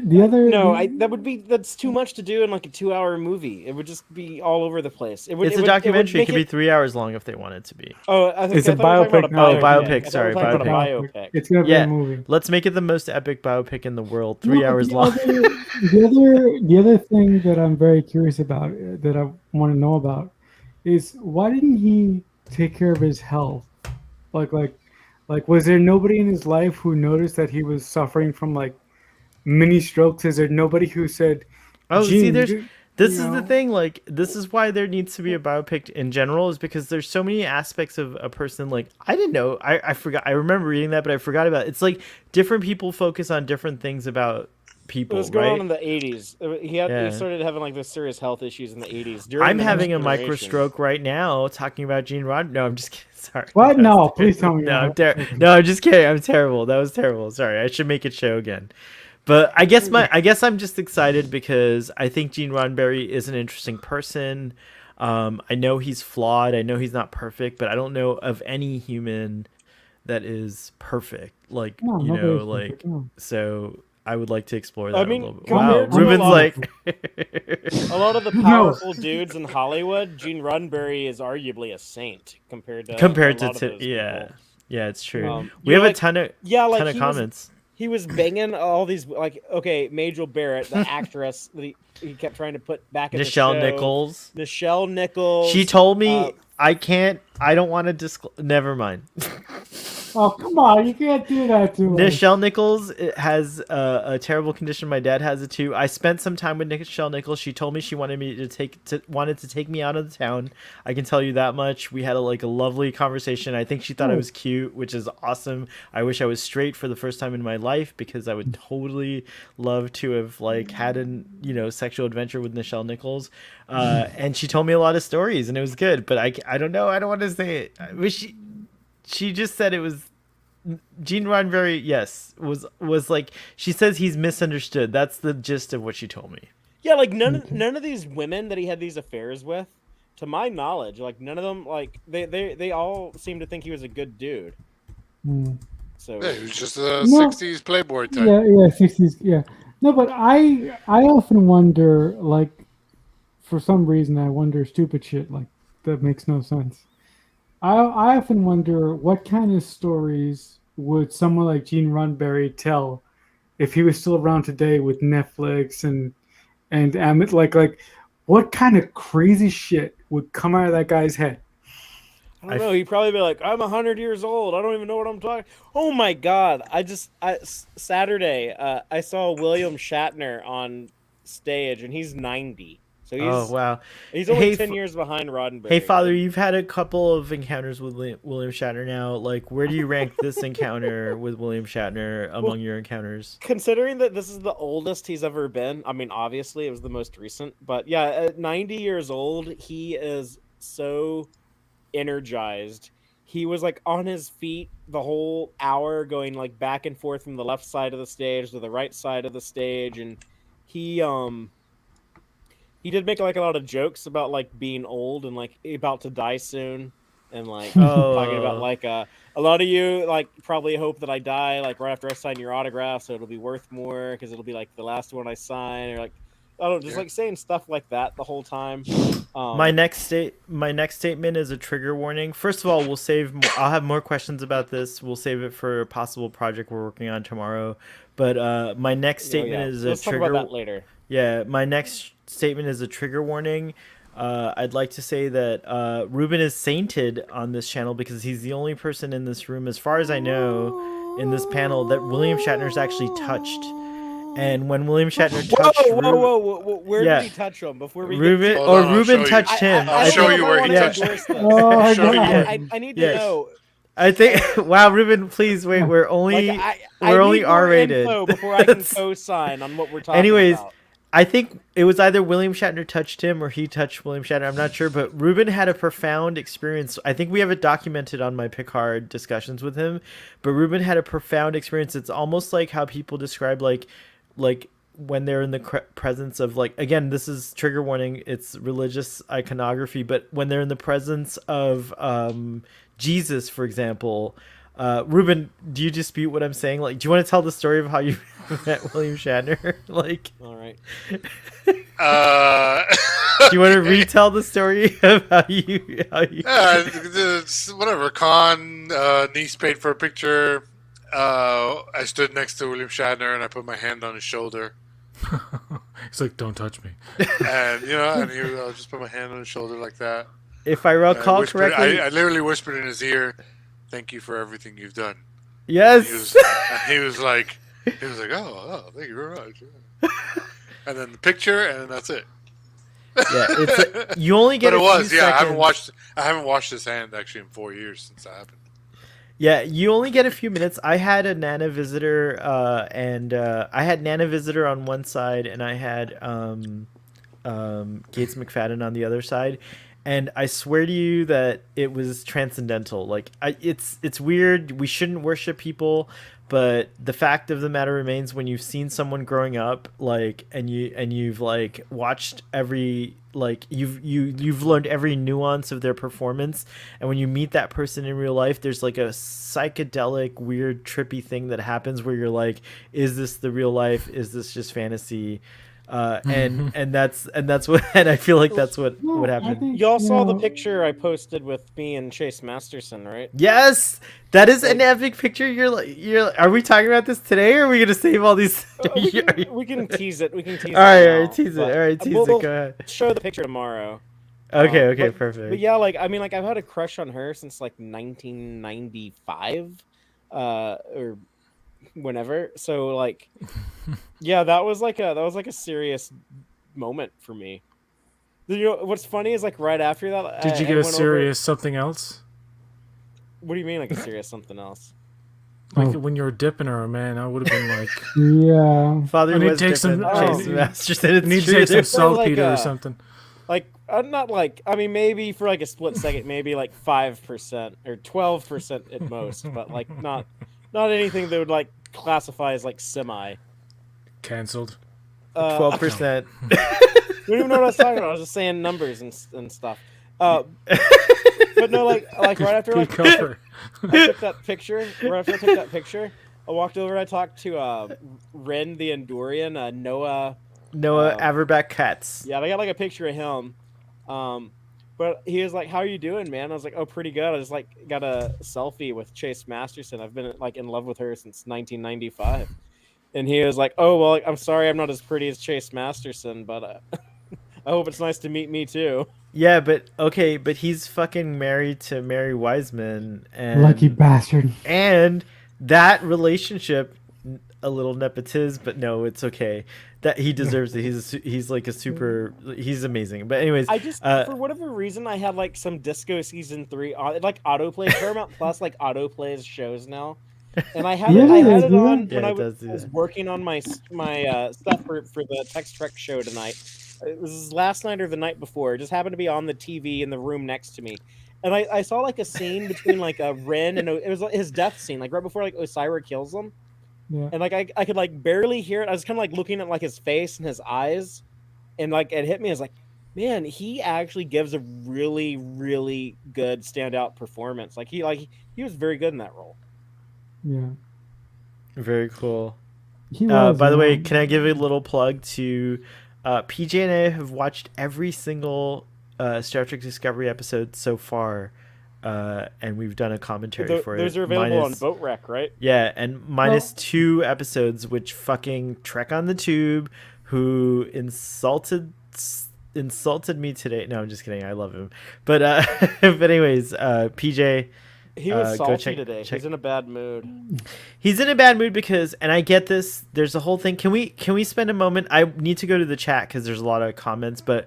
Can we spend a moment talking about this? I'm just gonna put my feelings out there, and I know you guys probably have your individual feelings about this, but like, there's been this thing for the 5 years that I've been on Star Trek Twitter. I never encountered this before this, but for the 5 years I've been on Star Trek Twitter, there's this like whole thing about like, you know, there's a few people who can't watch Star Trek shows like across the pond and other places, right? And they get mad that people post about like Star Trek right after it comes out. Like they're like posting things like pictures and spoilers. I've always been taught growing up that it's fair game. Once something's released, it's fair game. Like you can just talk about it as much. That's what I was taught. No, hold on. I'm getting to it. I learned that you have to do hashtags and like all these things. And I actually, if you go look at Starfleet Boy on Twitter, there's like very rarely do I give spoilers. It's very rare. Sometimes I'll accidentally retweet a spoiler, but very rarely do I give spoilers because I am considerate. I know I have a lot of friends across the pond and I don't want them to have a ruined experience. That being said, the fact that people complain about it bothers me because it's really up to you to just turn off the fucking internet. Like, actually, if you don't like what we're saying right now and if there's spoilers, just turn off this episode. Don't watch it. Like, it's fine. See ya. You know, it's Bye. up to you. You control your exposure to the internet. Like, I've never been a fan of this whole thing of like the internet's evil. Oh wow, we lost PJ. I've never been a fan. I've never been a fan of this whole thing about the internet's evil. Well you played. completely control your your whole experience on the internet. Yeah. So just control it and don't go on the fucking internet if you know people are going to be talking about. What if you're something. a content creator and you have to like go on the internet as like part of your job? I don't care. Like, I watch everything. Because I'm serious about this, I put in the effort to watch everything when it comes out. So if they're saying it launches at 3 a.m. on a Tuesday, okay. That's awesome. PJ will be back, guys. He's fine. He's not totally offended by what I say. Yeah, he's fine. He just said, look in the chat. Anyways, my point is that like that's my stance, and I think I pissed Trek on the Tube off because he thinks it's incredibly inconsiderate that people spoil, and so that's it. No, when I tweet, I tend not to when I talk about like an episode of TV that I just watched and I know that it's not out everywhere in the world, I tend not to post spoilers about that episode that I'm tweeting about. But sometimes I go a little bit too far, and I've had a couple instances where people have not yelled at me, but they've hinted at me that what I said about this specific episode spoiled their experience, and I've apologized to them. I'm not so blatantly strong in my opinions as Starfleet Boy is, but I'm sort of a wimp. So I don't want this to be the hill that I die on or anything like that. I'm just like pissed because What does it hurt to wait though? Let's just wait like a couple of days at least. No, like, I do it. Father, I do it. Like, look at it. this. We could be talking about Superman Lois on this show, and I'm super respectful about spoilers, but I just don't agree with the anger towards people who do it. Like I think it's you're the one who controls your experience on internet and social media. I've never been a fan of this whole blaming something. It's I feel like that's like the ultimate like shirking of responsibility. We have control. We have a lot of control in our lives. Like people just can't exert. People just don't know how to like actually use their control. Like you can turn the shit off. Like it's easy. In fact, like if you disagree with me, turn my shit off. I don't care. I've done that before. like when a new Star Wars movie would come out, like I would like just not look at Facebook. I would just log out and just not look at it. I still don't know how Endgame ended. You've avoided spoilers for Endgame? No. That's insane. They went back in time and they stopped the purple spaceman with the magic glove. Bad purple spaceman. The internet, I guess I'm old fashioned. I don't think the internet's important. I don't think like online life is important. I'm still very much a part of like, I don't know, like if I haven't seen something and it's really important to me and I don't want to know how it ends, I just shut off the things that are going to spoil it for me. Like that's what I do. And I feel like that's not a hard thing to do. No, and I do that too. Could also... with Twitter, I only follow Star Trek.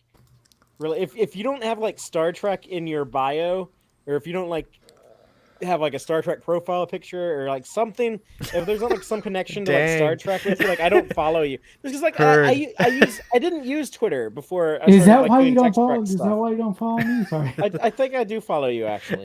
No, I'm kidding. He blocked me on Twitter. Everyone unfollow Ruben. To me, Twitter is a Star Trek social media app, and I like that. Like that's how I feel about it too. Sometimes I want to get into like some political stuff, or sometimes I want to get into like some comic book stuff, but I'm like, no, I'm gonna keep it Star Trek. And I always I get up at like 2 a.m. on Wednesdays to watch Star Trek right when it comes out. Now I will say Fathery's Facebook is a bit more fathery. Like you get a little more insight in Fathery's Facebook, just FYI. But yes, but that's a whole other platform. But if I see someone on Twitter and they're like talking about something like other than Star Trek, like before I've had a chance to see it, probably because I'm so dedicated to Star Trek that I've just been like focused on that, and that's why I haven't had time to like catch up on it. That's like that does like really piss me off. No, I hate when Ted Lasso died in that last episode. I don't even know what Ted Lasso is. Something about like a football coach or something. I don't know. He had all the dynamite strapped to his chest. Wait, Ruben, are you caught up on Ted Lasso? I didn't watch today's episode. I know a new one dropped. Rainbow came out today, but I'm caught up to the Christmas special.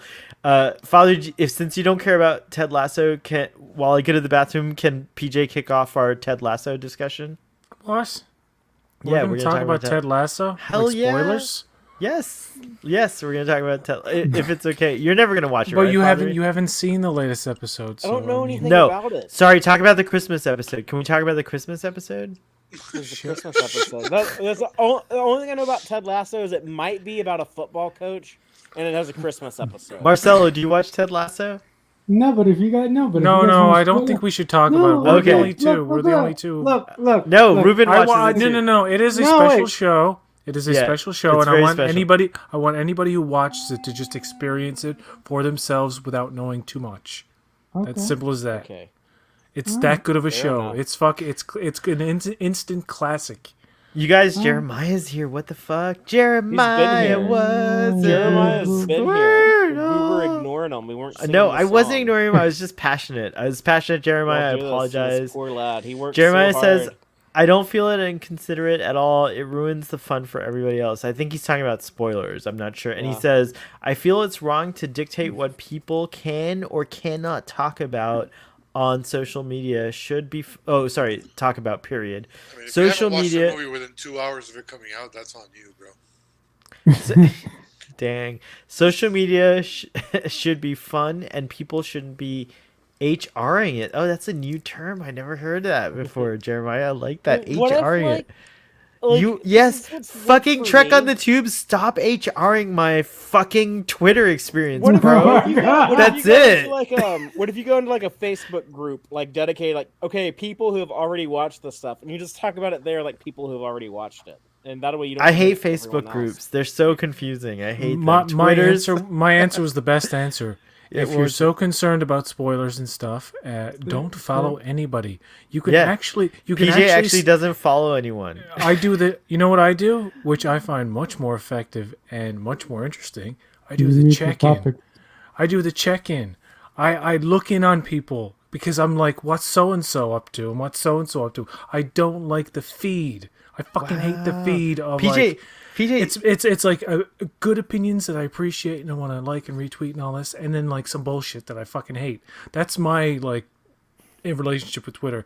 So, and I kept unfollowing, refollowing, and it was like it's not fair to anyone to do that.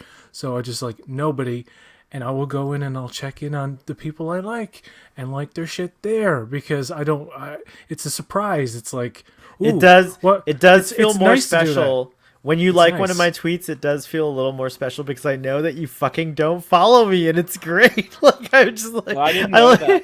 Yeah, I PJ didn't- I has didn't know that was your zero MO, people that he PJ. follows. Yeah. Huh. Hey guys, I'll be right back. Make it show again. I'm so sorry, chat. We'll catch up with you guys when I come back. I promise. I promise. Sweet. Yeah, no, PJ. God. Every time when I repost the show tomorrow, because that's what I usually do. When anybody on the panel likes my tweet, Oh my god! I really Mike appreciate McMahon that. liked so hell. Mike McMahon liked a tweet that you tagged me in. What is he Oh listening? wow. I guess not. Wait, guess which not. tweet was that? Which tweet did he The hold on. pregame, the text truck pregame. I ran Mike back from McMahon almost liked it. He liked it? Yes. He just pissed all over his hallway. I tried. I was about Trying to go run pee. back And to I... his computer. Oh man! my God. So wait, Jerry O'Connell retweeted me and Mike McGann liked it. Oh my god! What? Oh wow, okay. That was abrupt. Thank you very much for leaving us like that. I really appreciate it. Oh, he'll be back. Yeah, he'll be back. Was that the first time that you've ever had Mike McMahon like anything that you've tweeted out? I mean, there was something likes that a lot he of stuff. tweeted, but he tagged me in. He does like a lot of stuff. I think he Cool. might have liked stuff I've like replied to that was like his already. Oh, But cool. that was the first that he like replied to something that someone I knew tweeted, Yeah. like Starfleet No, Boy in this case. Yeah, no, I remember. I tweeted about a couple episodes in season 1 of Star Trek Lower Decks, and I think Mike McMahon liked a couple of my tweets about specific episodes in the first season. So that's really cool. I like when people do that. I tweeted at Jerry O'Connell one time on his birthday. I said, "Happy birthday, star of Kangaroo Jack and Joe's apartment." And I don't think he found that funny. Because he's liked other tweets. He's liked other things. Tawny Newsom liked one thing that I said.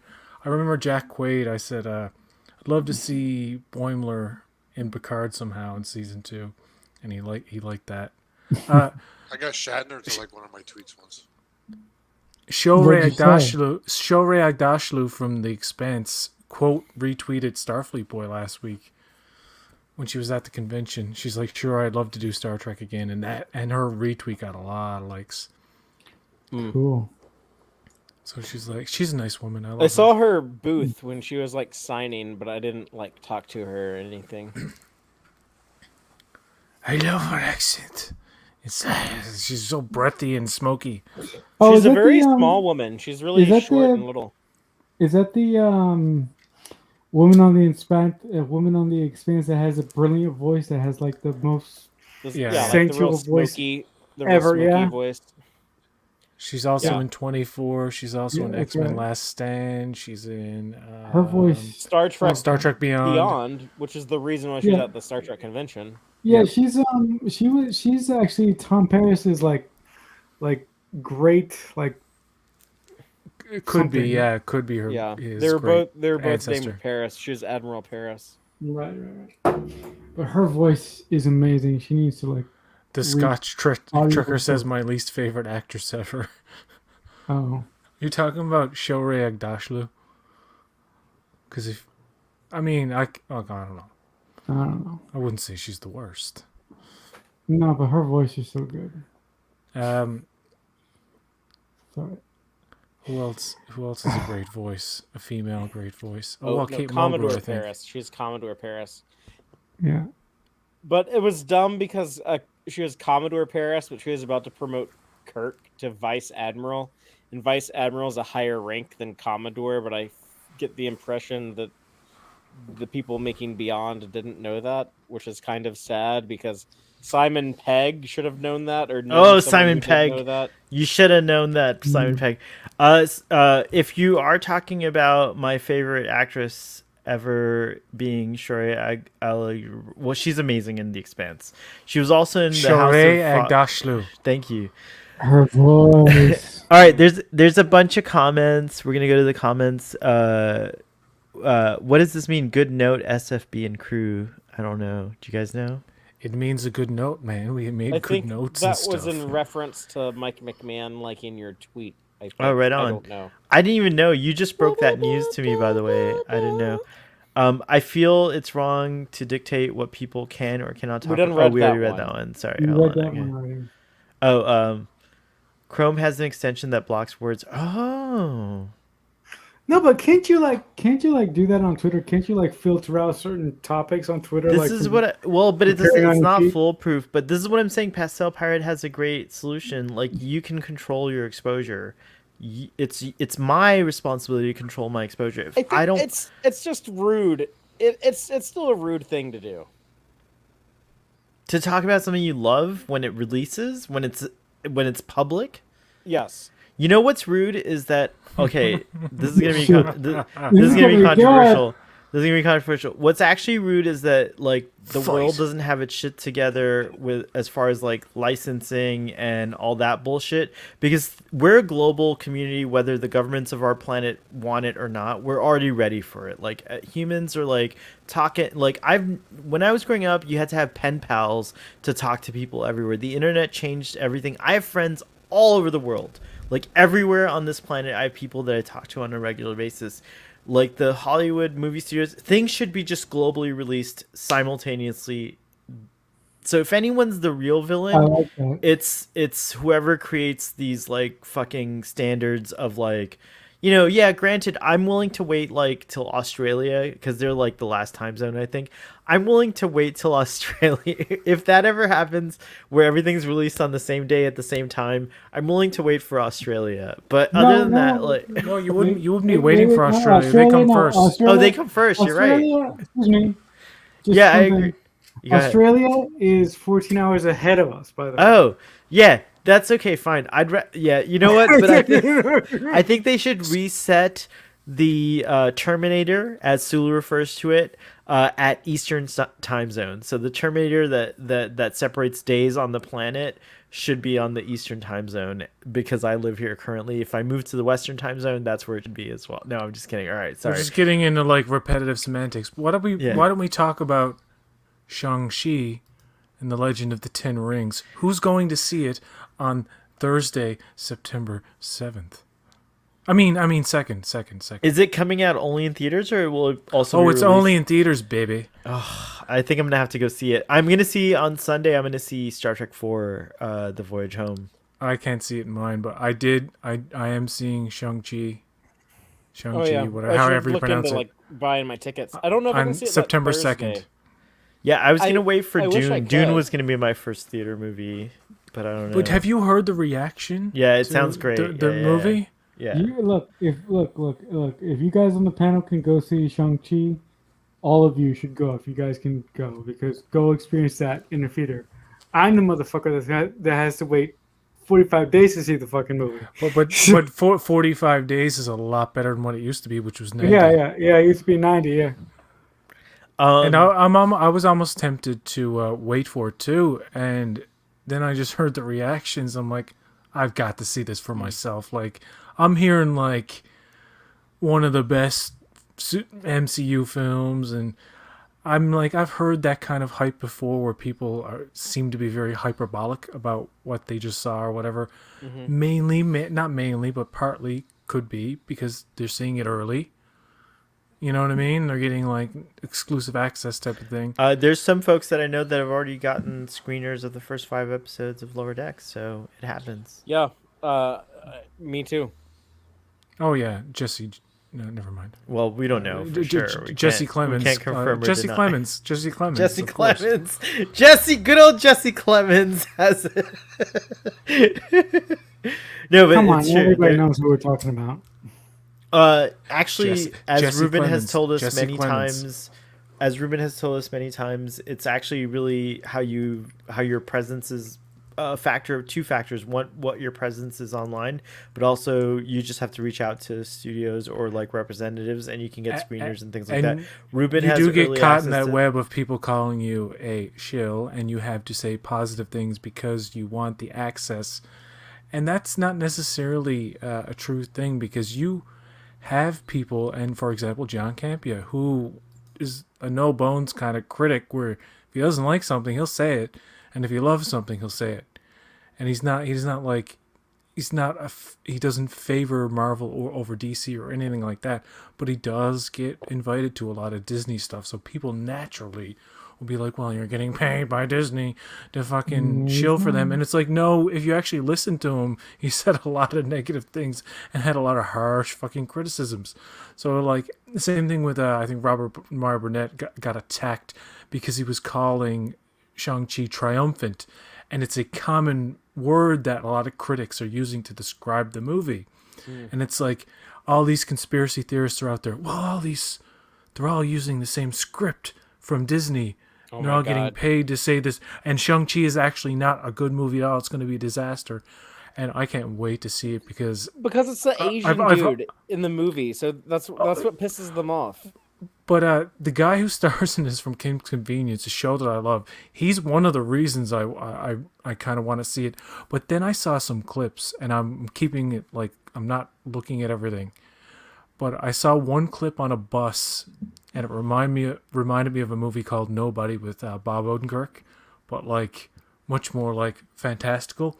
And I was thinking, okay, some of this stuff is obviously like CG assisted, right? Because it's so good, like this fight choreography on this bus.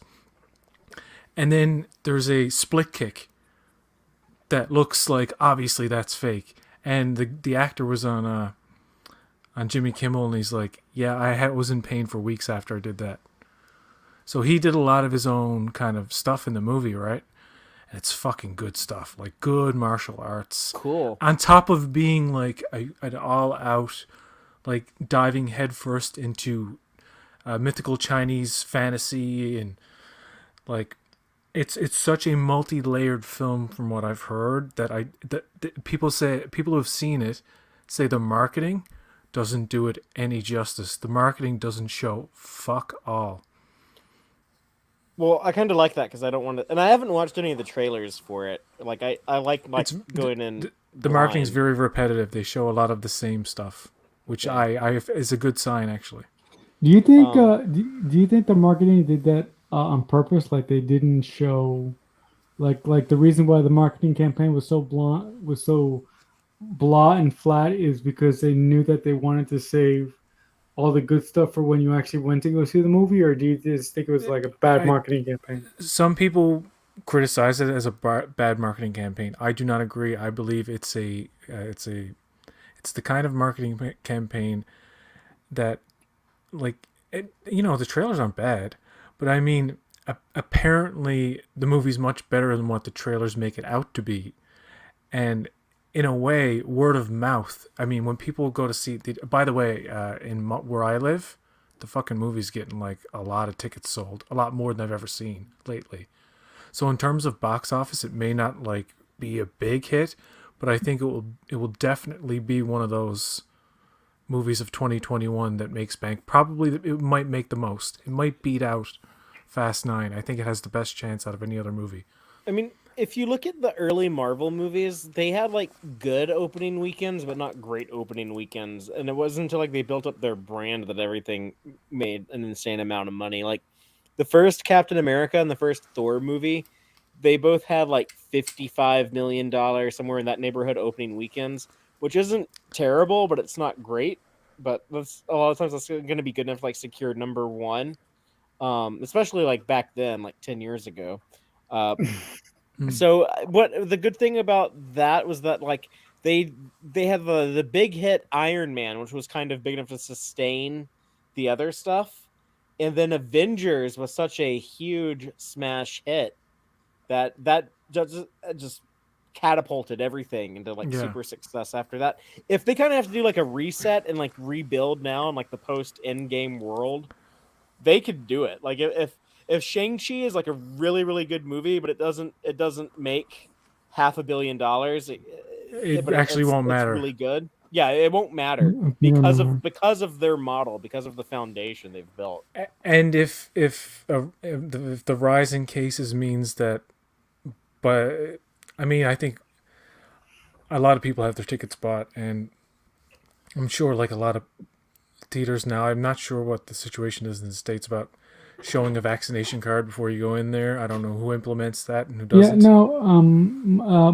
My local theater around here, AMC, the one in Portchester, they require for all patrons to go into the theater to show their vaccination card.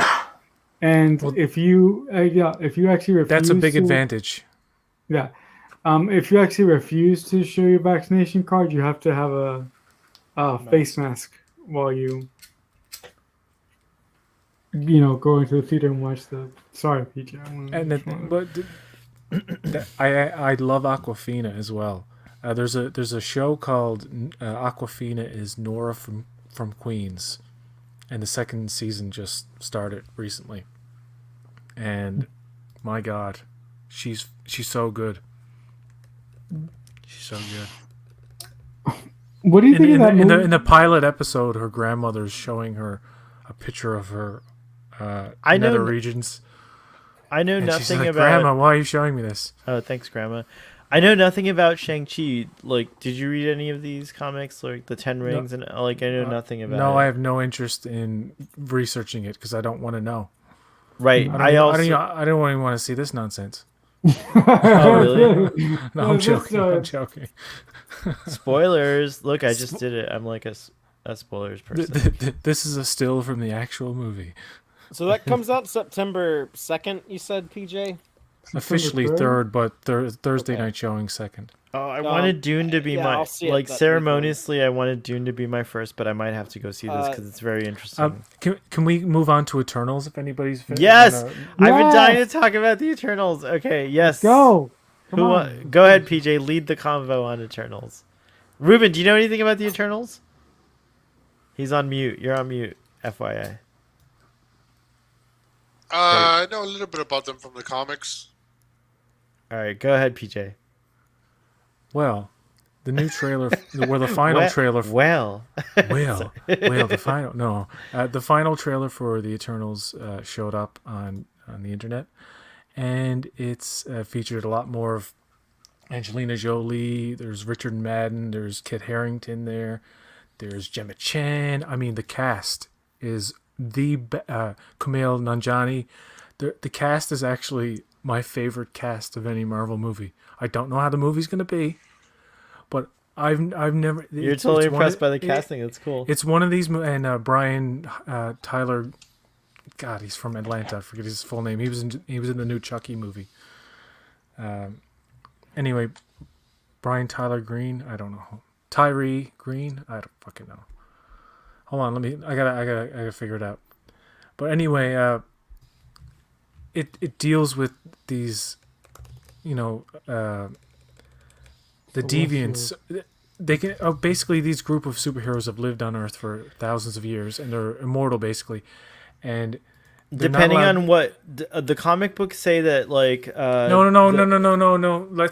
Can we not talk about the comic books? Really? Because it's a movie. See, because it's irrelevant to a movie goer what the comic books do, because they don't adhere to those 100%. Oh, I just wanted to give it as a background. I realized that, like, so the film doesn't seem to be following that, but all I'm gonna say is, like, yes, the Eternals come to Earth, right? Like what you were saying. Go on.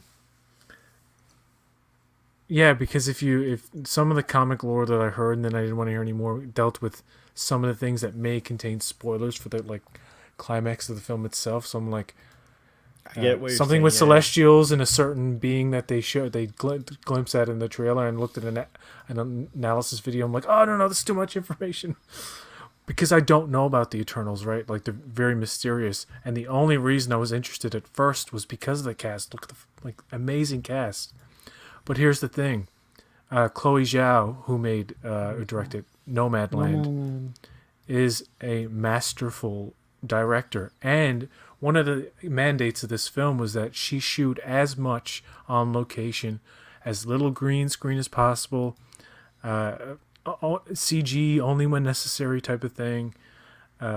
Huge focus on costume. I love the costume design and the production design of the film, and it manages to reference, the snap. Basically, when people came back, The latest trailer does that. Yeah. It gives a reason why that's relevant to why the Eternals, or why the Deviants, I guess, come back. And that's the only way they can interfere, is if the Deviants start saying, well, Earth, your time's up, we're going to fucking all destroy you now. The Eternals are there to say no, we're going to defend Earth because we think it's worthy. But that's why they haven't interfered with, they explain in the trailer, why didn't you help with this disaster and that disaster? It's we have to wait for these deviant things. And to be honest, the one thing in the trailer that isn't all that great looking are the CG monsters. Everything else is pretty fucking awesome. This looks insane to me. I love the iconography. I love that Angelina Jolie gets to. It's Angelina Jolie. Angelina Jolie. My mom's name is Angelina. Shout out to my mom again. But anyways, the trailer is very enticing. I know little to nothing about the Eternals in the comic books. But I learned a little bit about it because I did probably watch some of the same YouTube videos that PJ watched, and it's very enticing. I'm very intrigued, and I'm very excited about this. I think we're in for 3 good Marvel movies this year, and it's gonna start with Shang-Chi, 4. I like Black Widow. I will defend Black Widow 4. There you go. Black Widow, good. Shang-Chi probably gonna be way better. Eternals probably going to be even better. Eternals, probably Eternals not though. Who knows?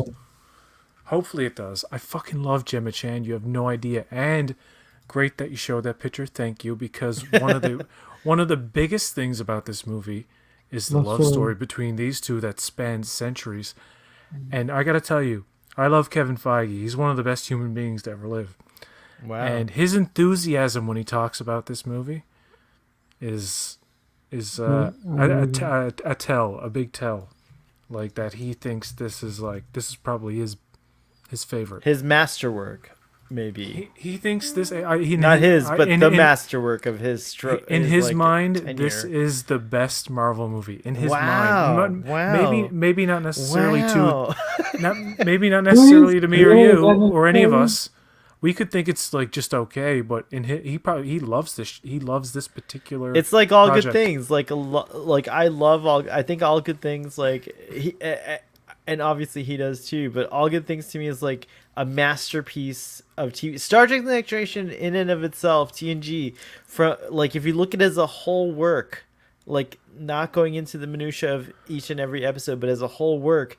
To me, is a masterpiece type of thing. To me personally. Wow, Ruben, I got his attention. Let's see what he says. But by the way, if anybody's interested when you're going to see the Spider-Man, I was checking my email. Oh, I was switching tabs. If anybody's interested in when you're going to see the Spider-Man No Way Home trailer, it's probably going to happen on the Eternals for sure. You're right. No. On Monday. On Monday. Monday coming up. Really? Yeah. A lot of people are betting on it. Yeah, John is. There apparently, the rumor is that they're going to show a good bit of Morbius. We might get a new trailer for Morbius, and probably a clips from Venom. There will be Carnage, except we won't probably see that. But they suspect that if they show the Spider-Man trailer there, it'll just go online very soon after. And that'll be late Monday night. I'm so excited. I love. If it happens. Tom Sorry, Holland. sorry. Spider-Man. Go ahead. Yeah, All right, cool. I want to see fucking like Tobey Maguire. I want to see like That'll be so Jamie cool. Foxx and Oh, Doc Ock from Part 2 like teaming up and shit in the trailer. That's gonna blow people's minds, dude. No, actually, that They're gonna would. lose their shit over Do you that. think they'll reveal that stuff, or do you think they're gonna save it for the movie? No.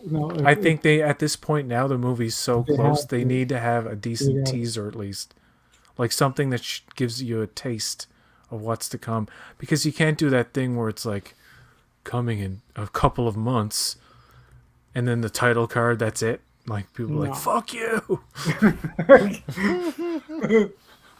Yeah, all we got was that like viral video of like them reacting to the title, right? Title, yeah. Marcelo, sorry, you were gonna say something. No, Blue, they are gods. I don't know if you addressed that. what? No. Oh, we didn't talk Are you about this. talking Murals? Oh, how am I echoing? Are you echoing? No, I don't think so. Oh, it stopped. Okay, sorry. I don't know what I just heard. All right, that was weird. You go crazy. I crazy. They are not God. Well, okay, I have to give this away. I'm sorry, PJ, No, they're but gods. there's these things called the Celestials, which is what Kurt Russell is in Guardians of the Galaxy. He's a god. And they this might be a thing that's related to it, but they come to different planets, they they mess with people genetically, and then they come back like thousands of years later to judge them.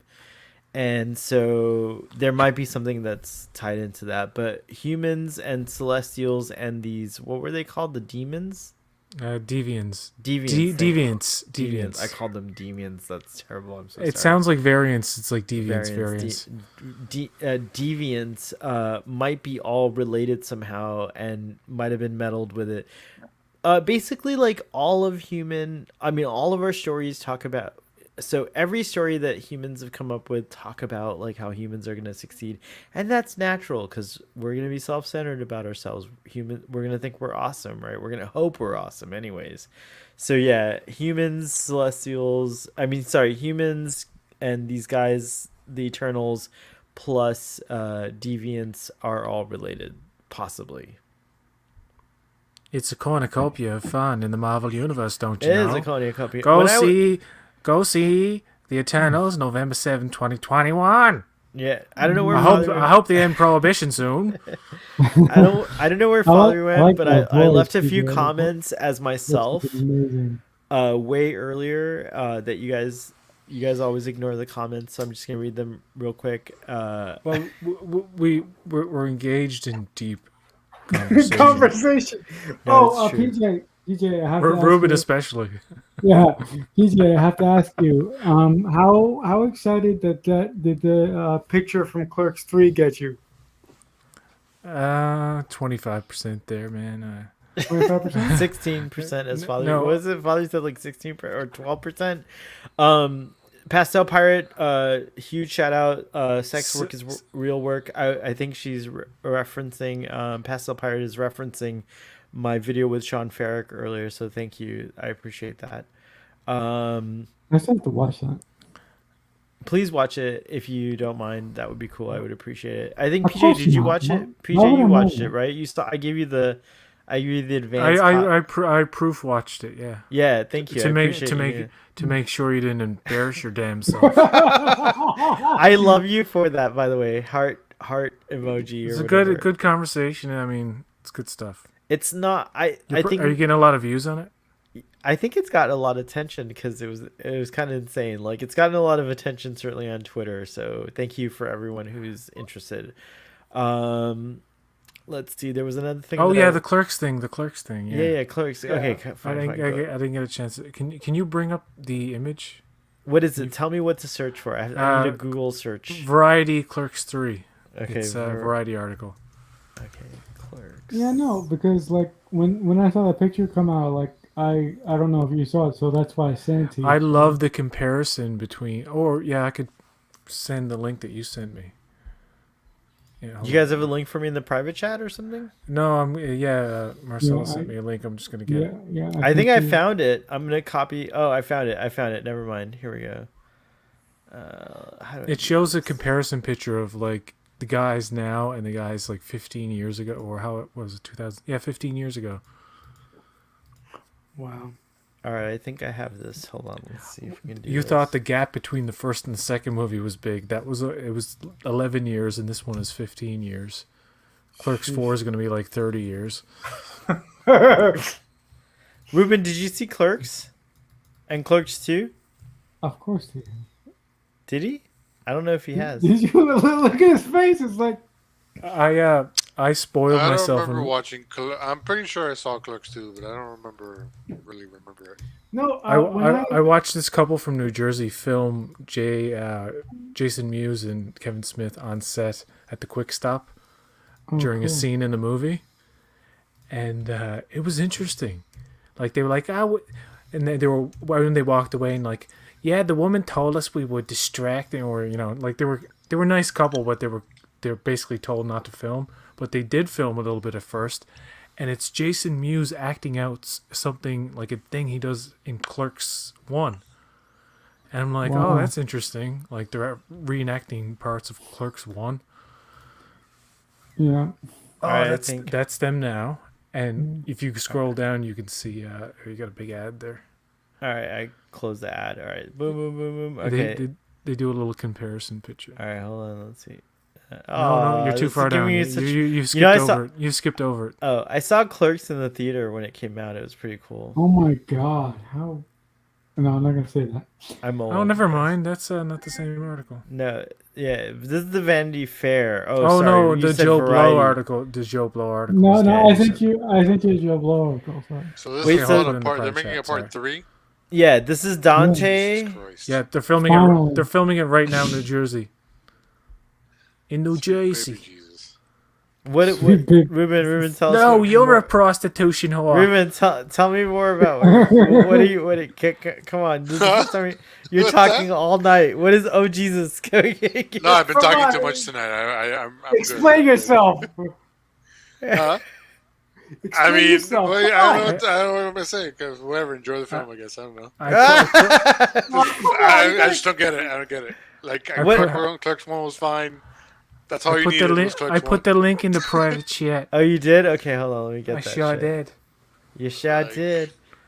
All right, hold on. No, I'm not a prostitution whore. Wow.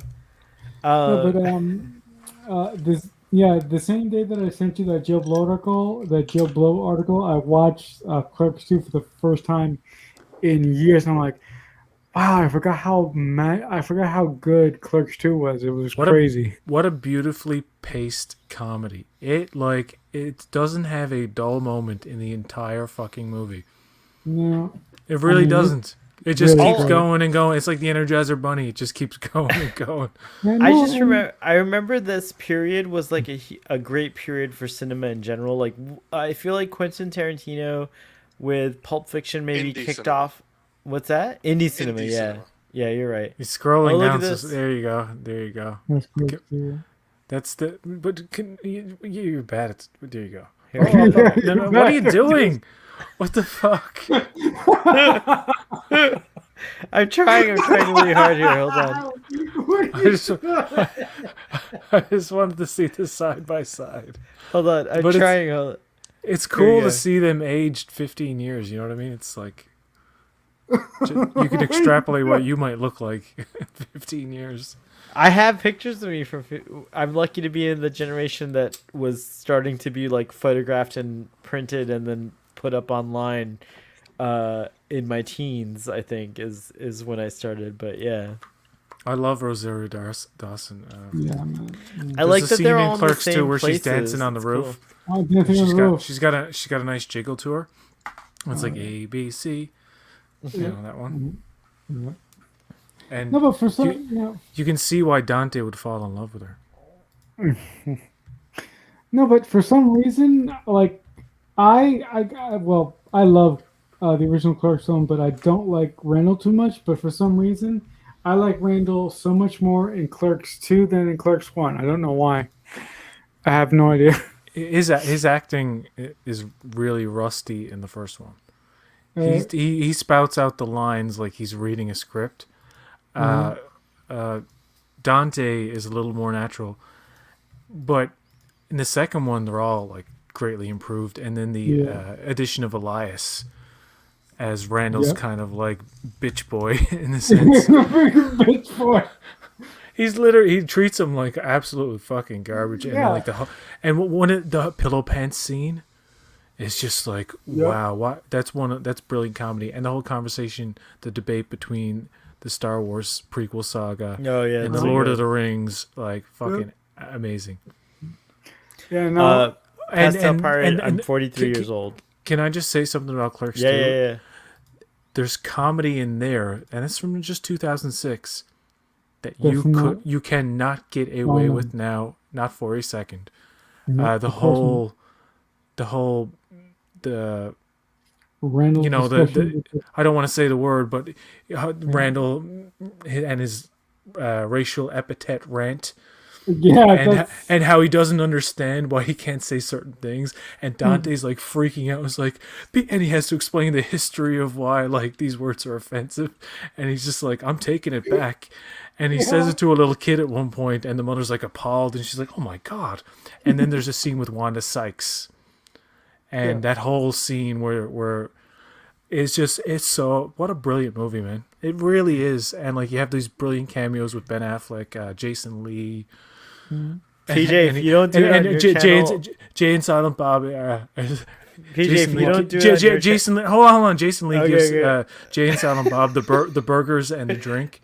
And Jay says to Silent Bob, he's like, "This tastes like flies and piss, doesn't it?" Flies and piss. PJ, if you don't do it on your channel, we're gonna do a watch along of the Clerks movies on my channel. You gotta. The first one features necrophilia. The second one features bestiality. What will the third one bring?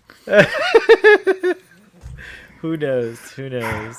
No, but I think Pastel Pirate says Father's probably walking aimless, which makes sense. Which it's around that time. Yeah. Go ahead, Marcelo. What were you gonna say? I'm sorry. If you guys stop it, Marcel. I gotta stop doing that. Let the man talk. Go, Marcelo. Go. Okay, two things. First, you guys are not the only people that say, I gotta stop doing that. I gotta stop doing that. Yeah, you gotta stop. You're lovely and you're welcome and you are here. So don't. I'm not going anywhere. Yeah. Just say just say what you want to say. Say what you want to say.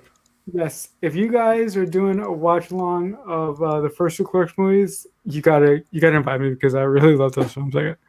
I agree. PJ, do you agree?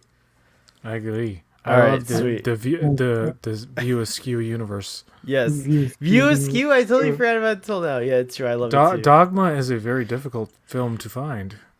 Yeah. It's not available anymore? I mean, it's not really on anything. No, but you can I always see Chasing Amy. I see Jersey Girl, Pirate Bay, Jay and Silent Bob. Those two Jay and Silent Bob movies. Mallrats, Clerks 2. Fucking Dogma is almost never around. You know what's funny, and I know this is gonna be like a Star Trek, and okay. I love Alan Rickman's performance. A lot of people are offended by the short skirts in Star Trek: The Original Series. Why? Like no, just stop for a second. Hold on. It's understandable. Like it's basically you see like they're like the women have to wear these short shits, right? But when you talk to like the women who are wearing them, they were like, especially I think Nichelle Nichols, she's like, it was liberating at the time. That was like pushing the envelope, blah blah blah blah blah, right? But here's the thing: if you're worried about short skirt women in the '60s, and you're trying to make some kind of like case against it in the modern day, but this is what you I'm need to trying find say. a hobby. You need to find something constructive to do with your life, because the '60s were people never look at the past in context. Oh you know shit! We have like, a Boimler twin coming up here, Father. Oh my god! But what I'm trying to say is like.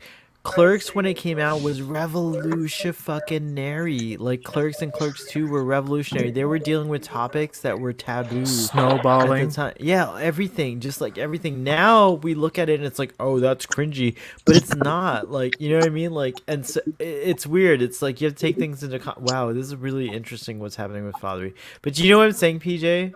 The guy in Clerks 1 who wants to use anal the bathroom. sex. Oh, never mind. He that's wants to use the Clerks. bathroom. Mallrats. That's Mallrats. Yeah, And the guy. and he keeps coming back, and he's like, "Do you got a magazine? Give me one of those dirty magazines in the back." And he keeps like, he basically just wants to go into the store too, you know? Yeah. And he dies with an erection. A woman goes into the bathroom, thinks it's her boyfriend, has sex with the guy, and then is fucking like traumatized for life because she fucked a dead body. And here's the punchline of the joke.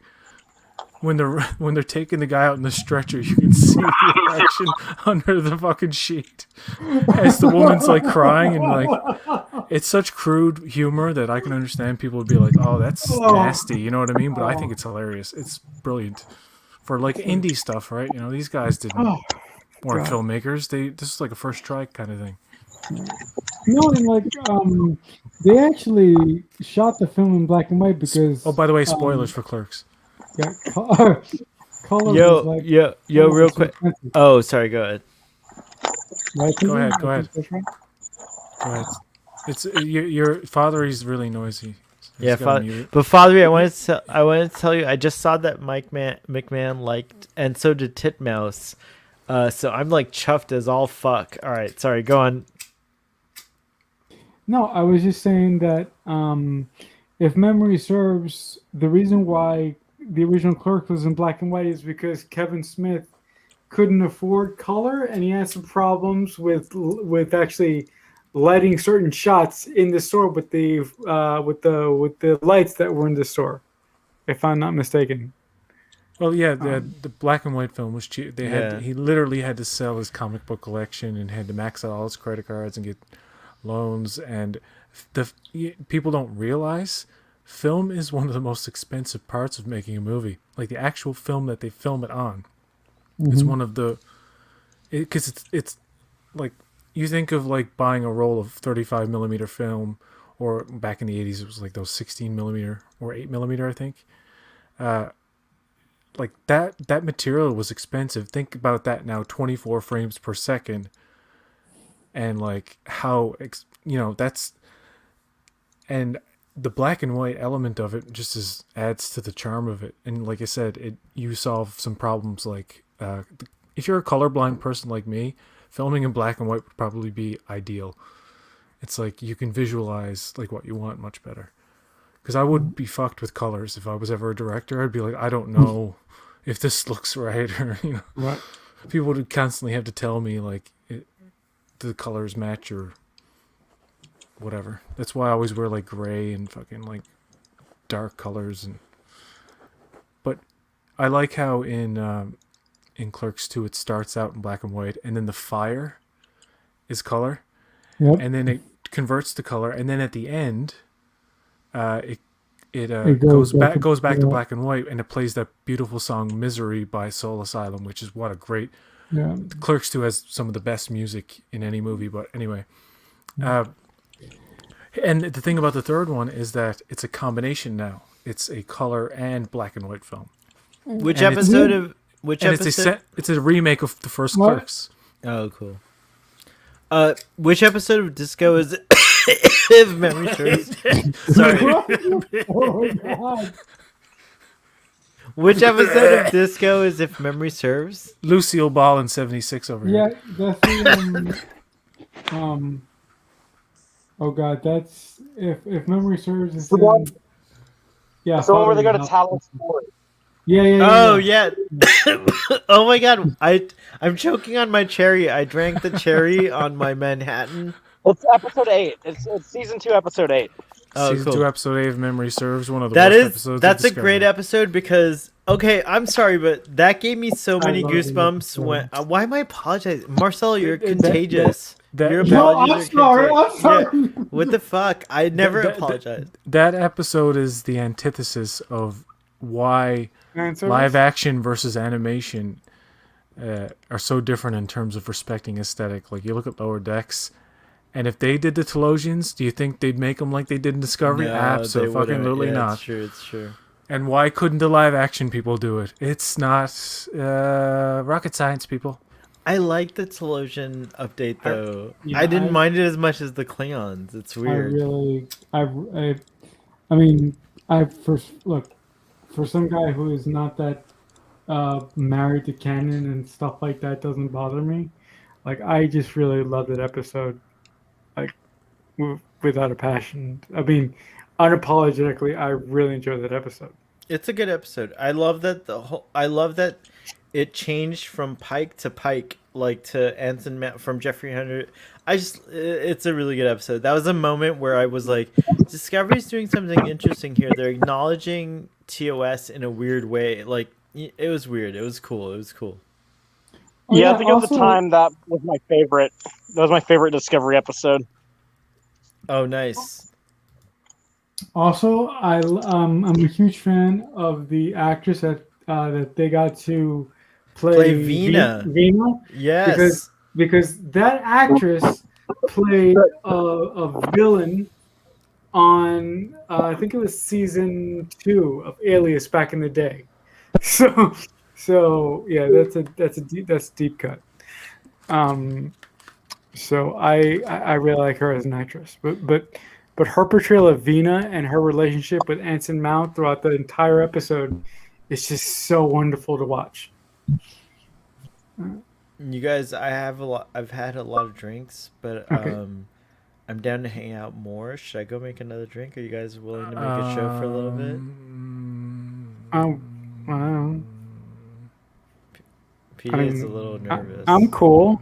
You always leave me with everybody, so why not?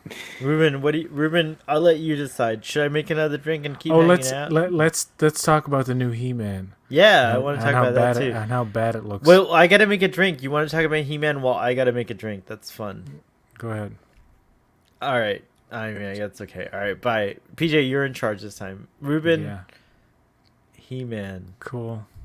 So what's the deal? So what's the deal with He-Man, PJ? There's a new Netflix show coming out in September called He-Man and the Masters of the Universe. It is Wait a minute. aimed It is aimed at a very young audience. It is a CG animated series. Oh. It's not the Kevin. It's not. Okay, It has okay. nothing to do with the Kevin Smith. Okay. And it looks very not good.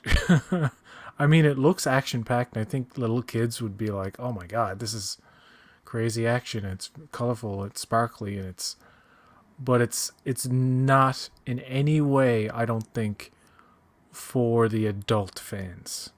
I think that was supposed to be Revelations, and I think they, in a lot of people's eyes, they botched that. I don't mind it. I'm interested to see the next 5 episodes, but it seems like a lot of He-Man fans out there are doubly frustrated now because they thought they'd get something a little better with this CG animated series, but it turns out it's like really. It's really what happens is like he has the power. He becomes He-Man, but everybody else gets all their like little special powers too, and they're like a team. They're basically like the Power Rangers almost. Oh, and like, and the old '80s cartoon was just like He-Man, right? It wasn't like He-Man and everybody else. He-Man, the original He-Man was basically Conan with technology. Oh, okay. Conan the Barbarian with tech. Oh, And more like, a little more of the crazy mystical magic stuff. But I mean, who cares about them ruining He-Man? Oh, I mean, I get people's frustrations, but I was looking forward to what they would do with it. But now that I see it, I'm like, okay, I'm not interested, so I'll just move on. do you like The Witcher? Do you watch The Witcher on Netflix? That's a really good show. I watched the first episode, and I didn't go back to it yet. Oh, okay. That was like 2 years ago, I think. Yeah, it's a really good show. Season 2, I believe is going to drop really fairly soon on Netflix. So it's a really good show. I highly recommend that show for anybody who likes Game of Thrones or any. Has anybody? fantasy. Have you seen the show Atlanta No, I have not. with Donald Glover? No, I'm not. I'm not the biggest fan of Donald Glover, to be honest. I've only ever seen him in this show, so Yeah, I think. can't really judge him on it. Oh well, yeah, I saw him in Solo. No, yeah, and I wasn't like so. speaking about Solo, I went to go see Solo in the movie theater, and I was like, why? Why'd they make this movie? Nobody asked for it. I don't get it. Yeah, it just didn't really connect with me for some reason. Um, and Yeah, yeah, the Star Wars movies have kind of been like, what are you doing? I mean, the best thing to come out of it is Rogue One. Mm, I mean, no, yeah, that's not even a legacy film. I mean, I mm, like The Last Jedi for what it is, mhm, but I mean, live action TV is done better. Like The Mandalorian is fucking brilliant. yeah, That two season story arc that wraps up beautifully. That could be the end of the show, and you'd be fine. It was like mhm, that. You are complete with that ending. mhm, You don't need to see the rest. But they are still making it. And then we have the Book of Boba Fett coming out this fall. that's right. We will not get Mandalorian season 3, obviously this year. You don't think so? No, it's they can't. They're Oh, they said it already? can't see them. No, I can't see them doing it by the end of the year. They're probably not going to overlap with the Book of The Boba Book of Fett. Boba Fett. But Okay. then next year you're gonna have Ahsoka and Oh, that's gonna be cool. there's some other ones too. Some other live action. Rosario Dawson as Ahsoka. Yes, please. Sorry. I did. I said it again. Why do I keep doing that? Also getting the Hawkeye series next year. Oh, and Miss Marvel, I think, is being moved into next year. I think. I believe so. Yep. And her character will be in the Marvels, In which Marvel, is the yeah. Captain Marvel. Oh yeah, sequel. Kamala Khan. Yeah. They're bringing Kamala Khan into the MCU. Mm. Yeah. She's going to be a cool character. I think she's going to be really popular, except there's some people that, like, if they see, like, oh, they're doing, like, a Pakistani girl character, well, it must be, like, woke SJW shit, so I hate it. But except for, like, those moron idiots, I think people are really going to like her, because the thing about Kamala Khan in the comics is that she's a fangirl of Marvel superheroes. Like, when she meets really? Spider-Man, she wants to ask him about, oh, what was it like fighting the Vulture? And, like, what about, like, this and this and this? So she's, like a big superhero nerd who gets superhero powers. I'm sorry. No. Ruben hates Joy. Ruben hates Joy, so he's against All that. we need now, meta jokes within meta jokes. How fucking exciting. Oh boy. I can't wait.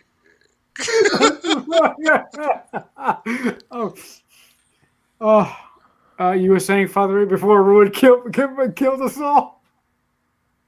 I think she's going to be really popular with the mainstream normie audience, but don't really have any burnout from meta jokes or anything like that, because this is still all very fresh to them. They're going to have to do, like, outside of the box stuff to keep people invested, because I think a lot of people want to check out after Endgame. They're like, okay, that was like a good ending, so I'm done, right? So they're going to have to create or present. I guess they're not really creating new characters. They're going to have to present new characters in ways that really capture audiences, because they're not going to have, like, two of their big guns anymore with Captain America and Iron Man. So they need people to, like, give a shit about Shang-Chi. They need people to give a shit about Ms. Marvel.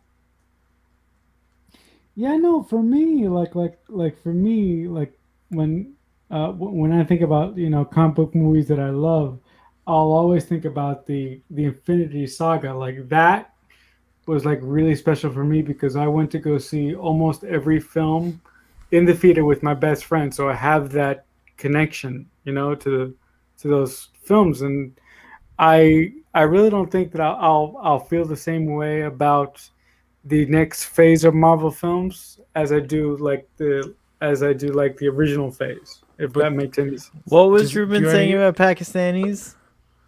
What? What's going on? What? I missed I it. didn't say anything about Pakistanis. Ruben, you're not excited about, like, Miss Marvel at all? Is that what you said? No, he's gonna shut himself.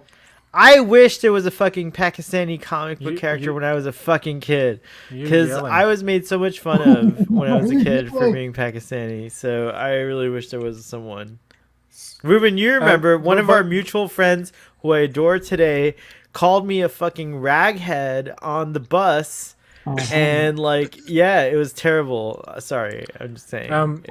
You know where the first, everything leading up to Endgame was all about the stones, the Infinity Stones. Everything and Ruben leading defended me that day, by the way. He stood up in front of me in between this guy who was one of his best friends, and he defended me. Yeah, it was awesome. Anyways, go on. Sorry. I'm sorry that happened to you. Yeah, it happened to me. I like how I went from almost talking shit about Pakistanis to He did. defender. No, okay. A thing being a happened. defender. Yeah, no, I remember that's why you're one of my dearest friends, and I despite remember your standing up to you for you once. But I yes, remember... yes, on the fucking bus. We were Like- riding on the bus. This guy was picking on me because the Gulf War, and he was like, "Go back home, raghead," blah blah blah. And you fucking stood up, and I was like, "Damn!" I mean, like that was awesome. And ever since then, I was like, "This guy loves me, and I love him," and yeah. So, anyways, I'm glad Miss I have Marvel nothing exists. against the new Miss Marvel for being Pakistani. That had nothing to do with my comments. I didn't hear your comment. I was just reacting. It's true. I got triggered. Anyways, PJ or Father or Marcelo, what were you saying? No. PJ was trying to say something. Yeah, I forget. And then, you know, like that, but you were talking about how the first 10 years of Marvel films were all about the Infinity Stones. Come on, give me Yeah. something. Don't leave me hanging. But the Phase 4 is going to be about multiverse and having to deal with that. But and which would lead to a next Avengers, I think. But like the overall saga, where it's like Avengers 5, 6, and whatever, the overall thing, the Infinity Stones, I believe, and I'm just speculating, have now been replaced by the 10 rings. Now I don't know enough about Shang-Chi.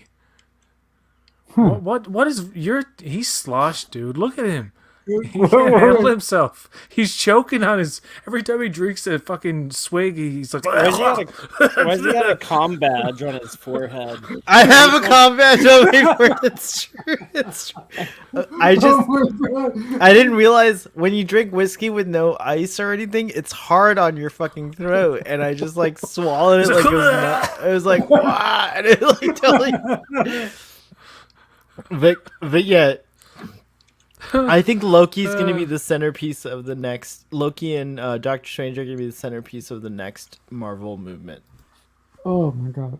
Now I got harp on. Oh my god. I don't know if Loki. I think we're gonna keep the centerpiece stuff in the movies because that's their bread and butter.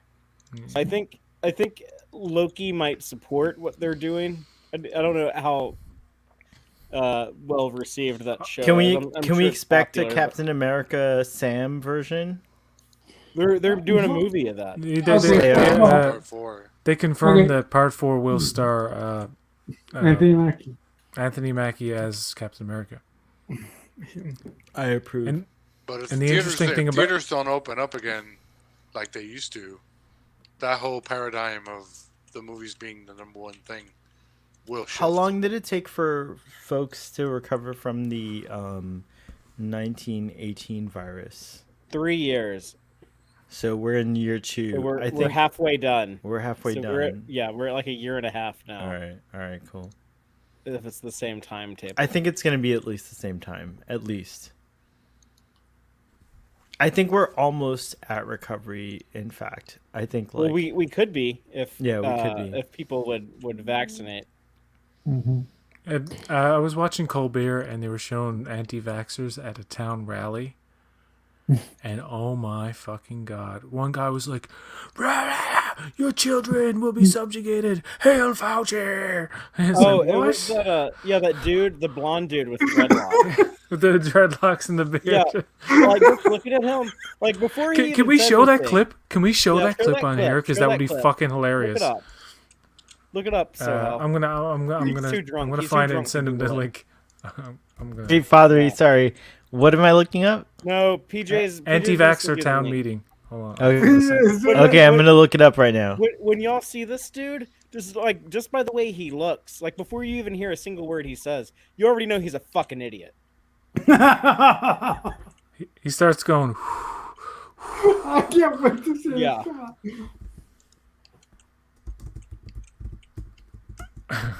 Yeah, y'all are gonna dig this shit. I typed it. Can you send it to me in the private chat? Because I typed anti-vaxxer town meeting and nothing came up. Hold on. Starfleet Boy, is that a Paul Star hat? A what? I don't know. I was just reading the chat. That's what Pastel Pirate said. Oh, hey Pastel Pirate, I love you. SFB, is that a Paw Star hat? So the story behind this hat is that I love Etsy. I love supporting creators, and I collect hats. You can't see them. They're over there. But I have a shit ton of hats. Ruben, you can vouch for me about the hat fetish, right? Like, there's a lot of hats. Fetish. Wow, it's like a hat thing. That's a wrong word. He's lying. I've never seen And so. I ordered this, and I love it because it kind of looks legit. Like, it looks like a real fox. Like I don't know. Star It kind of looks Fox. like a hat to me. It's probably made with real fox. It might be maybe. So I hope you're proud of that. Pastel Parrot, are you gonna be in Chicago? Let me know. Tell me in the thing, whatever. What are you doing, Father? What's that in your mouth? That's He's new. smoking. I'm trying to vape, but it's dead. Oh, so you and Ruben vape. PJ does something else, and he mutes the camera every time. No. Yeah, I'm the only asshole that doesn't. Well, I drink, so So I Father drink is too. vaping nicotine, right? By the way, this is Yeah. the Glenn Livet. Shout out to Wonder Crisp. Hello. I know you opened your Lafrage. I don't know how to say it. Lafrage. Anyways, Yeah, cheers to you, Lafrage. Glenn Livet. Oh my god. Yeah. How many vaccines have you had? Have you been a good little Nazi? This blonde hair is so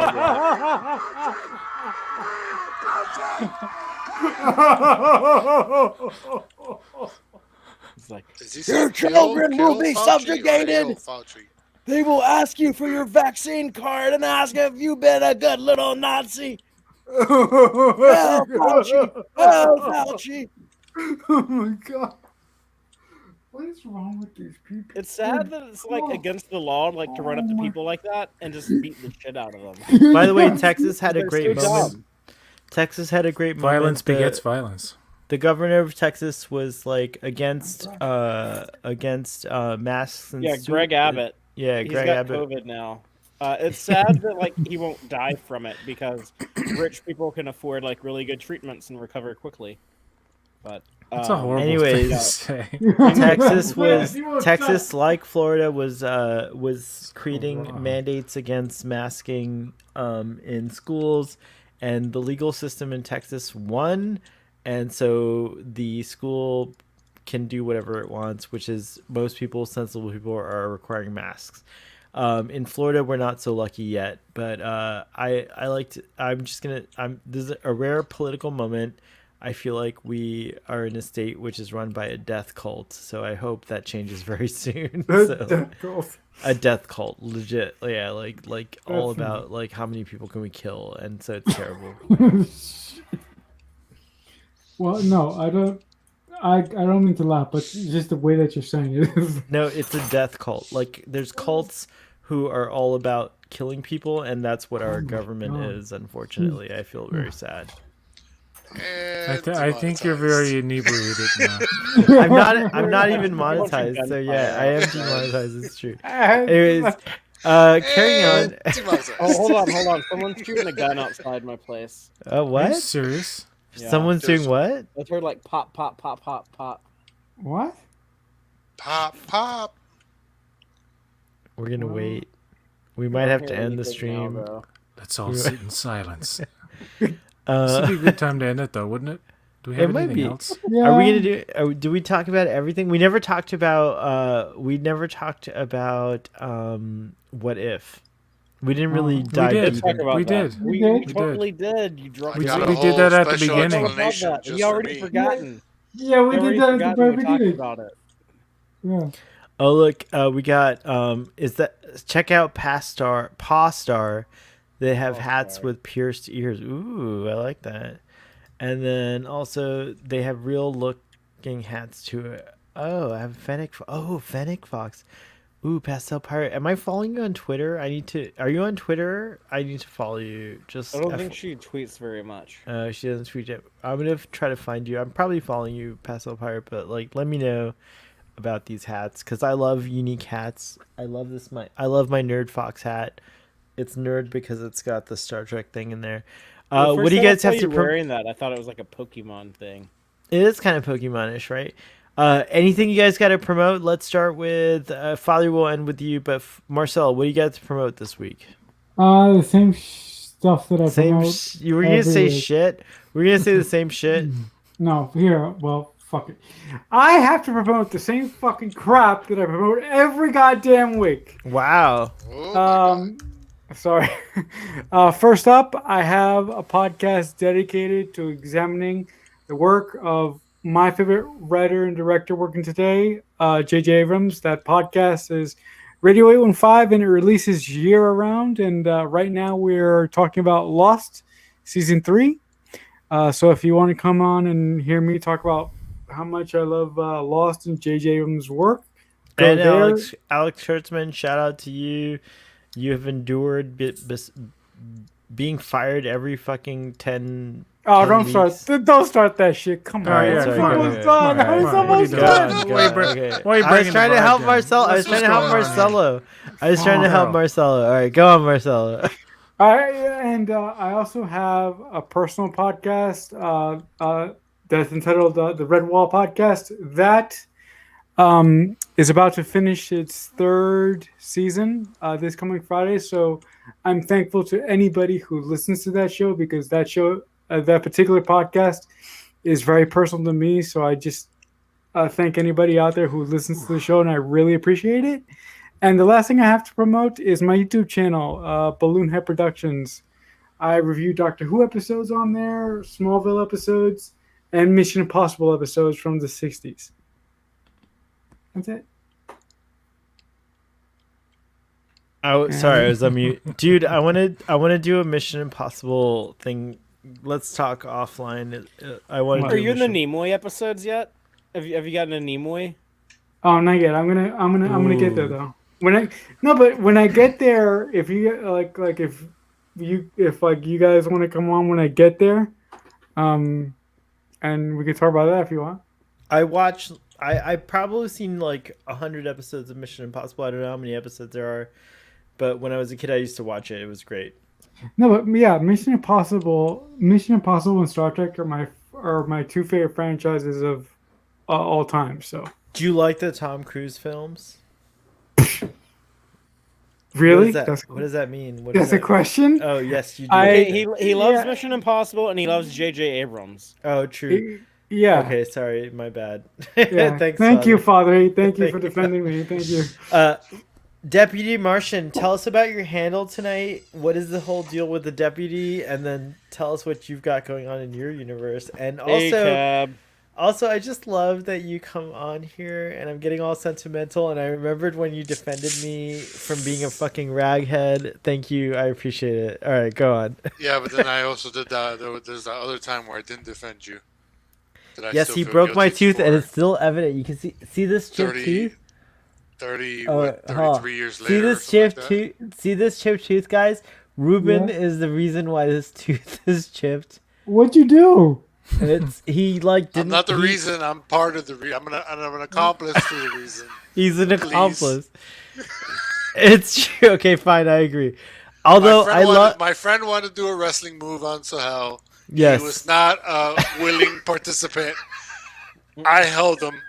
My friend began the wrestling move, and then I stepped out of the way because I was like, "Oh shit, I'm gonna get hit in this process." And in doing so, Sahel had nowhere to go but fly back onto a ceramic terrazzo floor. It was terrazzo. Yeah, that's right. The cafeteria floor, and chipped his tooth, and it was my fucking adult tooth. Like, it would have been okay if it was my kid tooth and I lost it, but it was my fucking adult tooth. The rest of my fucking life. Yeah, can we at least talk about the silver lining? When he's drunk and angry, he turns into the grand. Yeah, what's the silver lining? So the macabre silver lining to it all was, at the time, that tooth, the part that chipped off, was actually longer than the other tooth. Yes. So he had one tooth fixed longer. It. So technically, It snapped right where it evened out.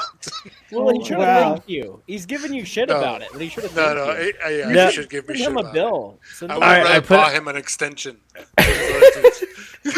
Years No, but later. Ruben being on Starfleet Boy After Dark every night is his penance. Every Friday night is his penance for that. So thank you, Ruben, for coming on. My pleasure, man. No, but I'm wondering, why didn't you cap it? What? Or why didn't you cap it? Why? Like I'm gonna get Invisalign. I'm working on my teeth this year. Why don't you and- cap Ruben? Whoa!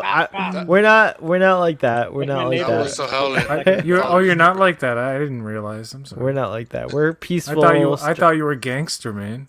No, I guess you're not living up to your rep, your street rep. You ain't no real gangster.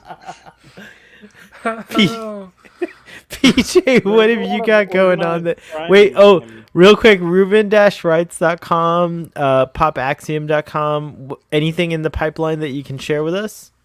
Yeah, I'm interviewing a YouTuber called The Closer Look next week. He does film analysis, crazy, super long, in-depth film analysis stuff. I'm also interviewing a gamer YouTuber named called MMO Byte. Can I get a fucking interview? How many followers do I need before I get an interview with you? I haven't determined my threshold yet. Because it feels like you only interview big YouTubers. It's weird. It's like, No, like it's what? Start at the top and start working your way down and see where you end up. Guys, can you subscribe to my channel so I can get fucking interviewed by fucking Deputy fucking Martian? Because like whatever, it's like. Actually, well, technically, I interviewed you. Yes, so. you did. You did a good job. And I actually interviewed. Well, I'll tell you now, but you're probably gonna. Oh, you're forget gonna anyway. tell us? I'll tell you now. Okay. That interview that I was hinting at earlier was with him. I got him. Who? Ruben.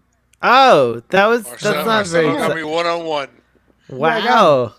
I have to wait a year to fucking hear that episode. What? No. Where I actually say nice things about Alex Kurtzman. Oh wow. No. Talk about a teaser. Yeah, right.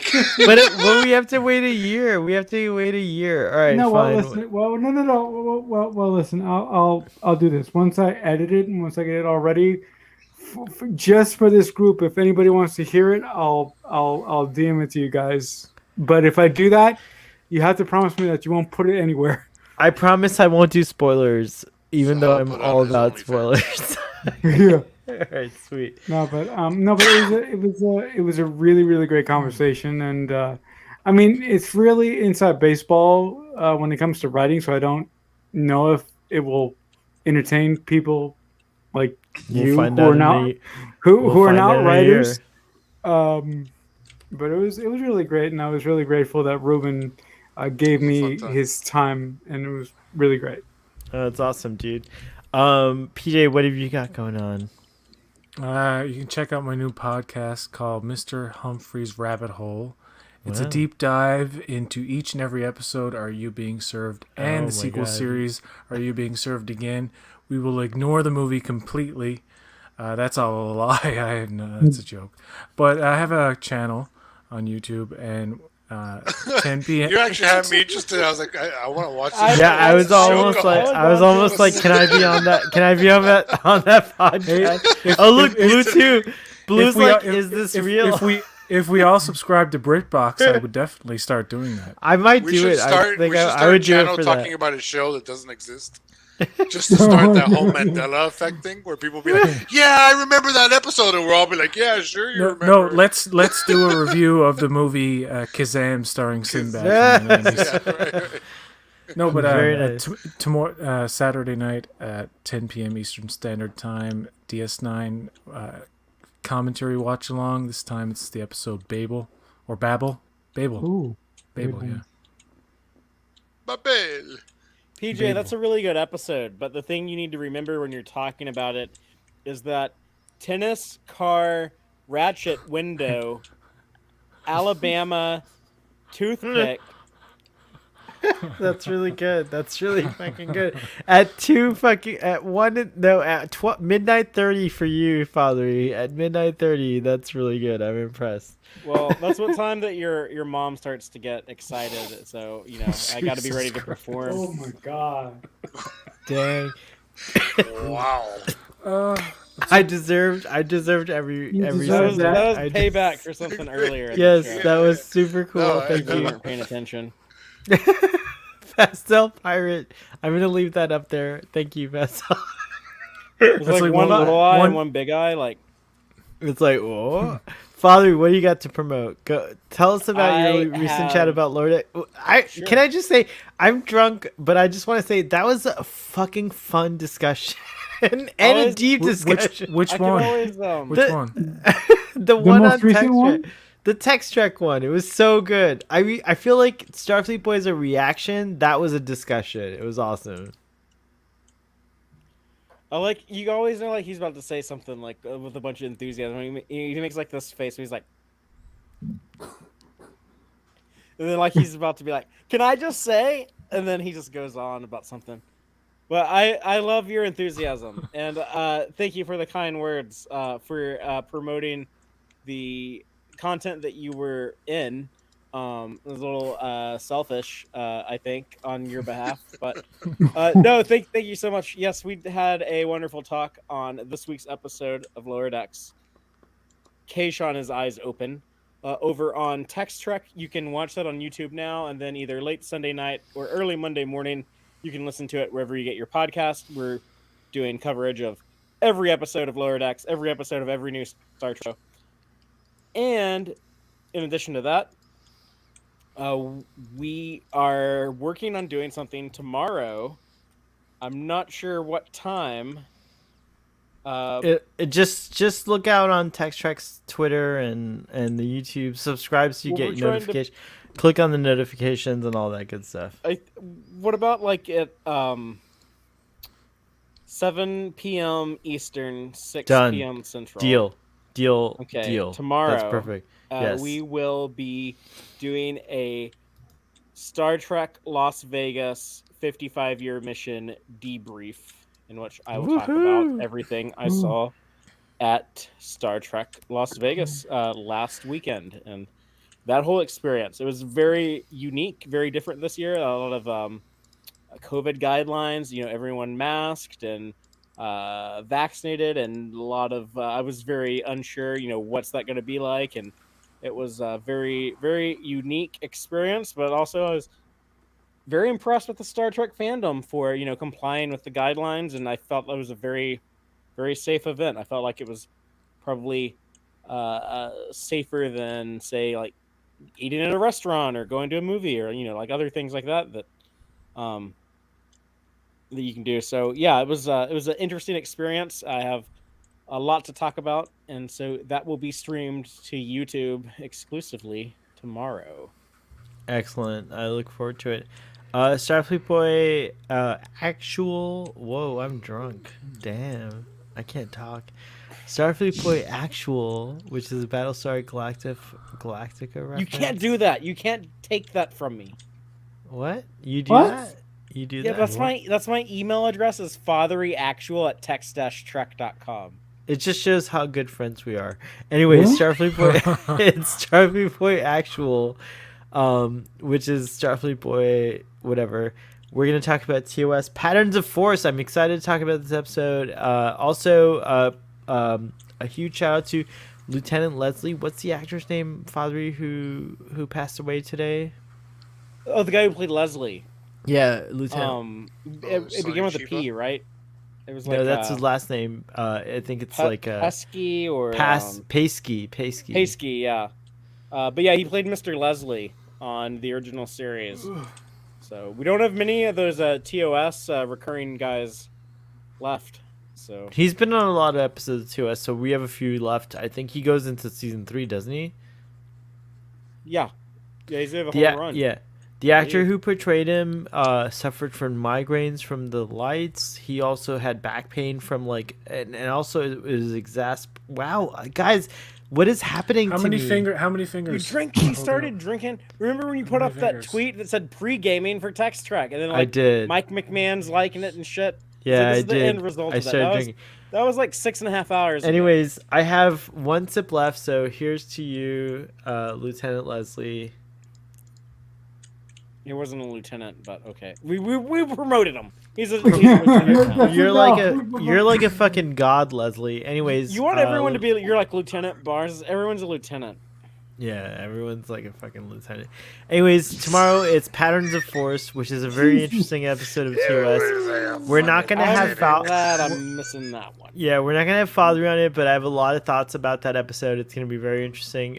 So tune in tomorrow. At And 3 it p.m. also Eastern. doubles for Donald Trump's 2024 presidential platform. Jesus. It really does. It's true. It's true. No, I know you hate that shit, PJ. What? I know, but we're not gonna try. It's like Voldemort. He who shall not be named. But you know, part of Starfleet Boy is I that forget he exists, and I love that. I love that I'm in a period now. you're lucky where- and privileged where I that you live forget in he fucking exists. Canada and you're safe. Okay, we're not safe here in the USA. We have to like fight against it. But you got Biden. He's like, hey Jack, just relax, okay? I made the right decision. Biden is the right. I did what was good for America. You Yeah, understand? Actually, You understand, Jack? I don't like Biden. I'm not a Biden fan, but I applaud him for getting us out of Afghanistan, and I hate that everyone gives him shit about it. Man, That's he, like the he only ta- good he- thing I can he- say he- about him. He Wow, had to we're take the biggest, swiftest kick in the nuts for that, and and that's the thing. A president had to. It could not go on. Like it just couldn't. It was. Yeah, someone had to do they it. should have pulled out long We'll ago. talk more about this on Starfleet Boy After Dark. But anyways, guys, thank They you. love so- starting shit, but they hate ending it. You know what I'm saying? We do. We're Yeah. terrible.